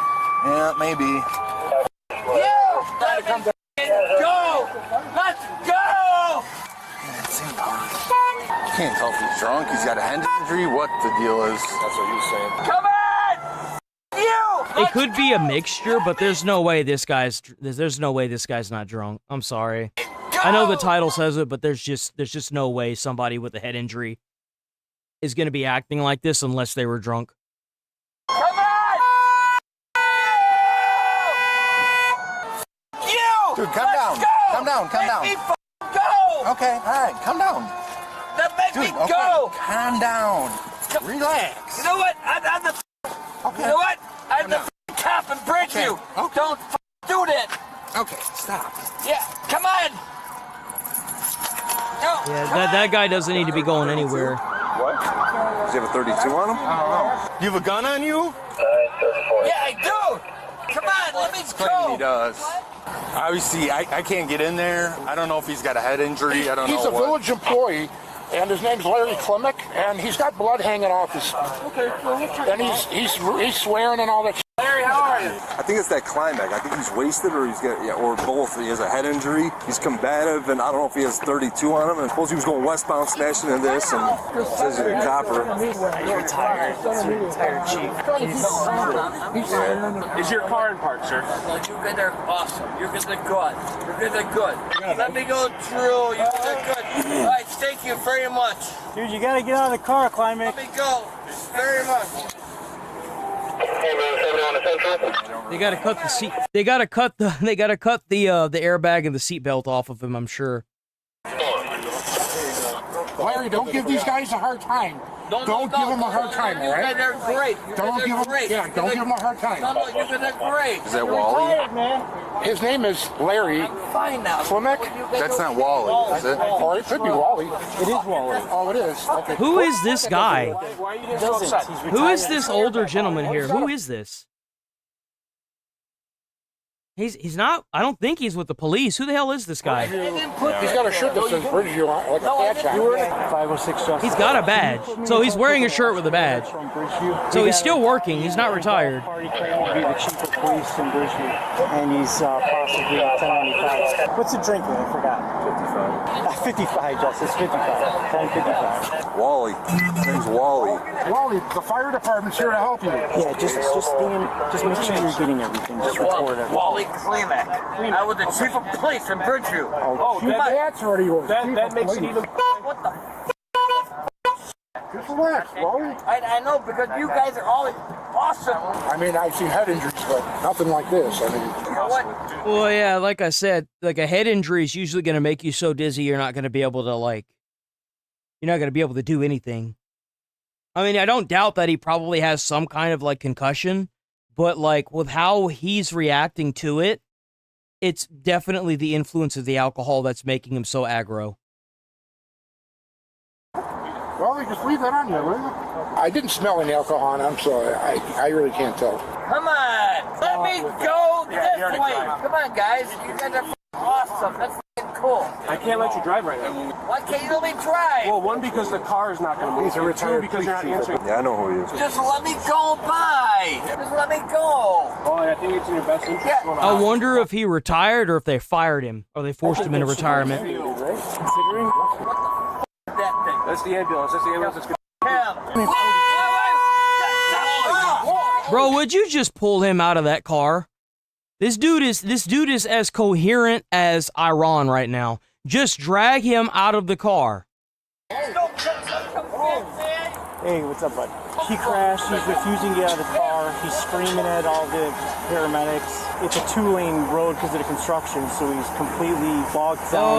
Okay, there we go. Now we're making sense. This guy's probably a foreman or some kind of contractor or probably a construction worker that witnessed what happened. Okay. Now we're cooking with gas now, boys. Got that diesel in the block. He's got a shirt on, Brisbane shirt on. Okay, no problem. Get the out of there! Wally, you gotta have to get out of the car, my man. Dude, don't make this harder than it has to be, please. Get this bullshit. Wally. Oh, that's the airbag. Who the put that in there? What's the make of your car? Wally, you have to get out of the car. Tell him, get the out of here! No, you're going in there.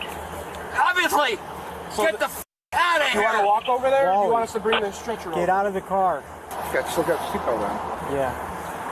Yeah, I mean, we're not getting it from the other side, really. Wally, get out of the car, my man.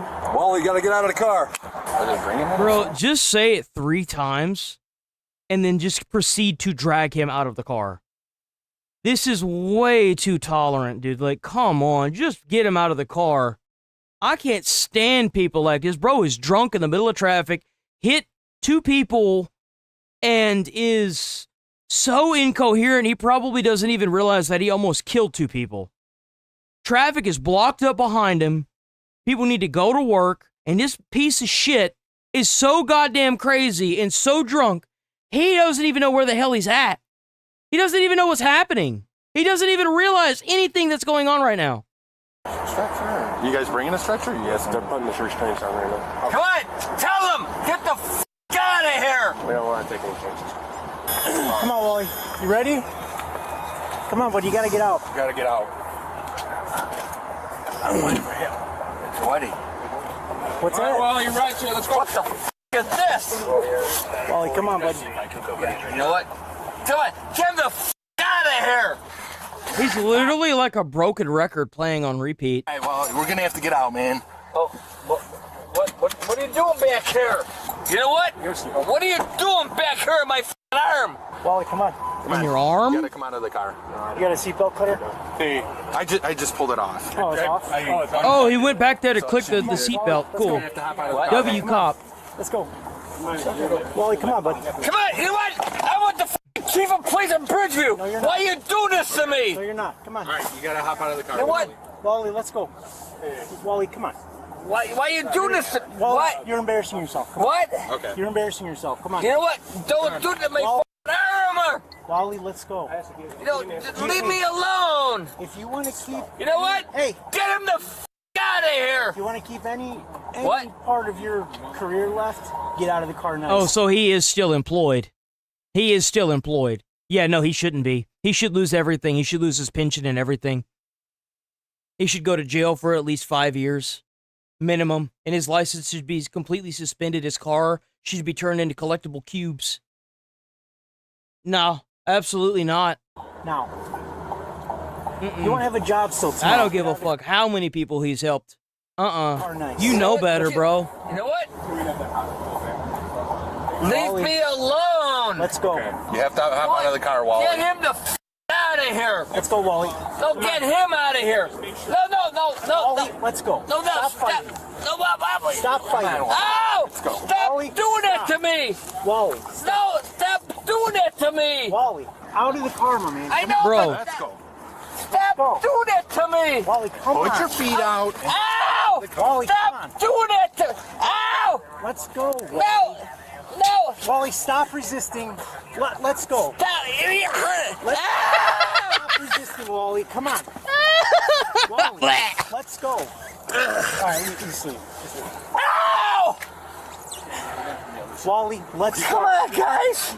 Come on. Let's go. You guys hurt me a lot. We're trying to pull you out. No, you guys hurt me. We're not playing games no more. Let's go. I know, but don't hurt me. Oh, bro, just drag him out of the car. Come on, guys. Stop fucking around with this. Get his ass out the car. What are we doing? Get him out of the car. Get out. I know, but We don't want to please have to do this. don't hurt me. We're not hurting you, Wally. Bro, these cops dragging their feet because he's a police chief. Get this damn asshole out of the car.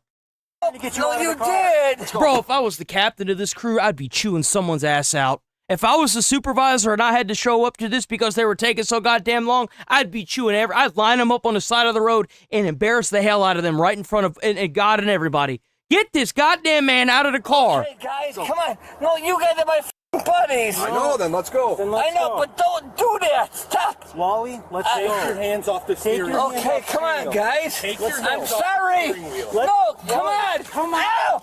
Stop. Wally. No. Wally, come on. Ah! Wally, come on.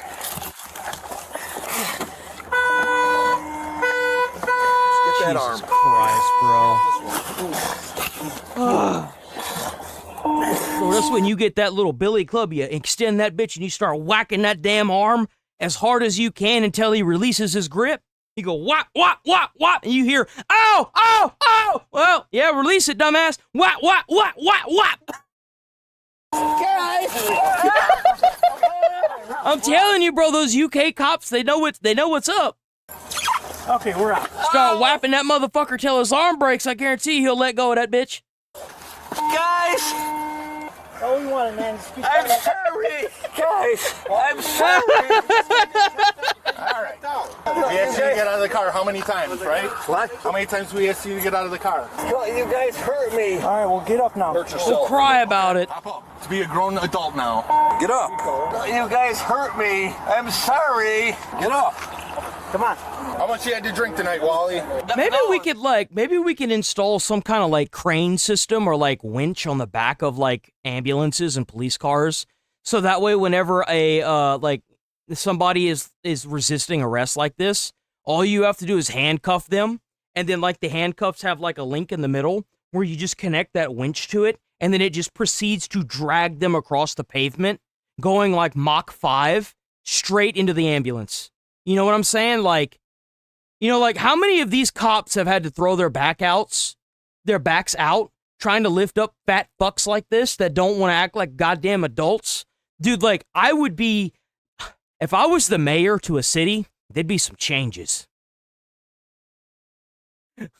We'd have billy clubs, we'd have police brutality, and we'd have winches for idiots. We'd call it the idiot winch. Okay, how much you had to drink the last hour? My department people would be loving me. Oh, what? Guys, I'm sorry. Okay, well, get up. Oh, come on. Wait. 1, 2. Oh, my God. Ow. Come on, guys. Just checking for that 32. I'll open the I'm car. sorry. Come on, guys. Come on, guys. Yeah. You're my awesome guy. Hell, you could even make like universal connections, right?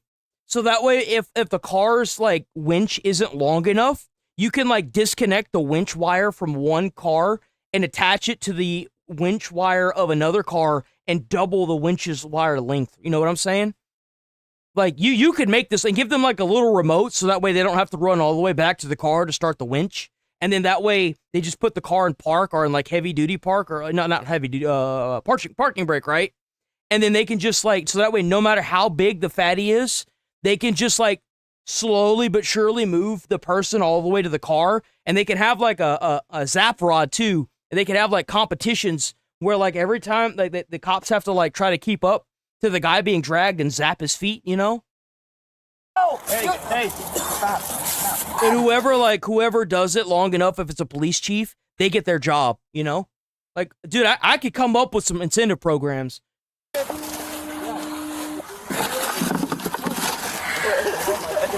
Ow! You're f***ing hurting me! Well, then quit resisting.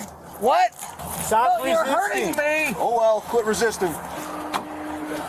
Oh, better yet, what you could do is you could bring people out from prior, like you said, like prior in like infractions and stuff. Like maybe if they got like a speeding ticket, instead of paying the $200, they get to ride around with the cop for a day. And the only way that they get out of the infraction is if they're one of the people holding the taser rod, like running up behind, and they have to zap them a certain number of times. You know what I'm saying? I'm big too. So can you do the press? I'm sorry, guys. Just fall off. Okay, you know what? Okay. Whoa. That's my f***ing car. I don't have one. What'd the witness say, Murph? He was driving like fast, coming this way, hit this like end, and then rolled into him. After obtaining a search warrant. Oh, so he hit the guardrail. He hit the guardrail, and that's what made him roll into the other lady. So he was going so fast that when he hit the guardrail, he was rolling still so fast that it knocked that other car to the side like that. Hell no, bro. Being released from the hospital more than 4 hours later, Wally still isn't fully cooperative. Mr. Walter, you ready? Come on. You need help? Yeah.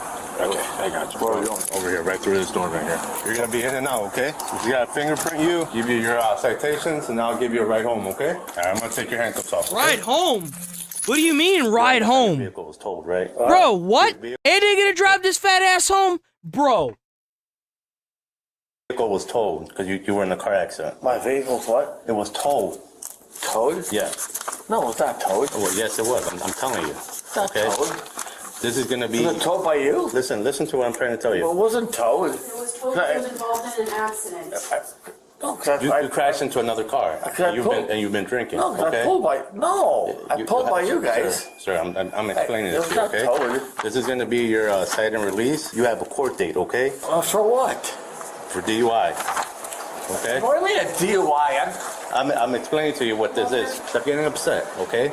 I wonder how many times he was inside of the city that he lives in and that he's the sheriff of, or the actual like higher up, that the individual cops haven't found this man doing this. I wonder how many car accidents this man's been involved with DUIing inside of his own city. I bet it's not zero. Guarantee you this guy's been caught doing it multiple times. He is way too comfortable with it. What do you mean a DUI? That's what the officer charged you with. The arresting officer charged you with a DUI, okay? And these are going to be your citations, okay? Failure to reduce speed, to avoid a crash, driving under the influence, improper traffic lane usage. So you're going to have 3 citations, and this is going to be your court date, okay? I need your signature here. I'm not going. I'm not drunk. I came for work I came by work by you guys. Okay. You want to get out from here, or you want to stay in here? If you want to get out, sign here, okay? Yeah, because I came from you. I came from work by you guys. Okay, I'm not drunk. You can argue that in court. Yeah, I'm not drunk. Okay, so then you can argue that in court. Yeah. Here you go. So I'm not signing anything. That's just a promise you're going to go to court. I'm not going to court because I came from. Well, then you can sit there until your court date, dumbass. I came by you guys. 3 times. 3-time rule. 3 strikes are out. It works in baseball. It should work in law enforcement. Sign the paper. You need to show up to court for DUI. Sign the paper. You need to show up to court for DUI. Sign the paper. You need to show up for court for DUI. And if after the 3rd time he still says no, take his ass, put him in the jail, keep him there until the court date. Plain and simple. Stop finding simple things and complicating them. Okay, I'm going to give you a ride back home, okay? And they still going to let this dude go. Oh my God, I'm going to give you a ride back home. But what about my car? Your car was towed. It was involved in an accident. It's not drivable. My car wasn't involved in an accident. What? Okay, The car wasn't involved in it. I pulled in by you guys. Let's go back to your place and see if it's there. I'm telling you, we towed your vehicle. The officer He's still so goddamn incoherent after 3 hours. This is 3 hours later. 3 hours after the accident, after he is in the hospital, right? He's still so damn incoherent from being drunk off his ass. He still has no idea what's going on or what happened. Why was it towed? You can. He was blackout drunk when he was driving. And he can explain it to you. But why was it towed by you? I'm just repeating myself now at this point. I didn't get it. I didn't get in accident by your house, by your building. Christ, bro. Do you want a ride home, or are you going to call somebody to come get you? I'm sorry? Or do you want a ride home, or is somebody going to come get you? So obviously he said he's going to drive me home, but I don't know why my car... You have keys for your house here. Your wallet and everything is here. Follow me. Grab your keys, grab your wallet, and grab your insurance card. See? Okay. Yeah. Let me see that. Let me see. Police department, you know? Yeah, no shit. That's the problem, Einstein. Grab here. So take your shit and get the hell out. Come on, follow me. God, dude, this is insane. Walter Klimek, more commonly known by his peers as Wally, served as police chief for the Bridgeview, Illinois Police Department from 2013 to 2016. His official LinkedIn profile also lists his work experience. So he did 37 years actually of law enforcement. 37 years. So he did actually retire. Expertise and 14 years serving as head of Because security. we know that this happened in 2024. At United Trust Bank. Before Wally was transported to jail, he was taken to the hospital where reports. Bro, I guarantee you his like blood alcohol level was probably like almost 4 point. Indicate he refused a blood draw that would test his blood alcohol like content. Wally was charged with resisting arrest and DUI and is presumed innocent unless proven guilty in a court of law. Now, in the time after Wally's arrest, the Bridgeview Police Department, where he formerly served as police chief, has avoided providing any comment on the incident. However, they... Well, hell no, I don't blame him. If he was no longer police chief, then I would want to stay clear of him too. Involve officers in the body cam footage who work for the Justice Illinois Police Department describe Wally as hostile and uncooperative in their reports. When your own peers that are supposed to look up to you as a leader become the ones holding you accountable, it shows you have a complete lack of respect. Nah, that's bullshit because he wasn't even held accountable. Bro got let go the same day. He didn't even spend the night in jail. Respect for the job and the responsibilities. They didn't even do a blood draw test on him. That's bullshit. Especially in the field of law enforcement, where professionalism is the bare minimum standard. I once worked with a sergeant who was unprofessional and unpredictable, and if he didn't like you, you knew it. Now, of course, I was a younger officer at the time, but even then, I could tell something deeper was going on. One day, he was late for work. The lieutenant called him, and the sergeant said he was on his way. Hours later, they went to his house and found that he decided to clock out permanently. That stayed with me because it taught me something. What people are carrying in their personal lives has a way of showing up in their professional lives, and if those problems go unchecked long enough, they can become heavier than the person carrying them. Damn, I guess autoplay is... No, autoplay is off. Why did that go? Autoplay is off. Why did that immediately start playing? Like, what? That's really weird. Whatever I get. Oh, this is the next one. That's why. It's the next one on the list. How do you get rid of this? All right. And that... We'll watch this one tomorrow. And that is the stream. I am rolling up out of here. I can't believe it's already 11:25. That's insane. I cannot believe it. Yo, W chat, W viewers, make sure y'all are liking and commenting and please just leave the videos on in the backdrop and let them play because YouTube decided to change the algorithm, which completely decimated my channel, by the way. But W chat, make sure y'all are hyping too. Do all the good things. Just put me on in the backdrop and let the videos play, please. The whole playlist is there. Just let it happen, please. YouTube's new algorithm thing is just jacked, bro. It's so jacked. But I'm rolling up out of here. W chat, thanks so much for being here. Thanks so much for chitter-chatting and chatting away and having a good, grand old time. Thanks for being here. Thanks for being you, because y'all are awesome. Stay away from crazy people. Let me try to get... I don't ever slow up, no, I don't take shit. Stay away from crazy people. I'd hate to have to pull anyone with anyone up and make fun of them. You know what I'm saying? Stay safe. Enjoy the rest of your day. Stay out of trouble for the rest of the day. And I will see y'all tomorrow, bright and early. Try to put a smile on someone's face. You might change their whole day or their whole life. You never know. Thank you so much, guys. Peace. W chat, W stream.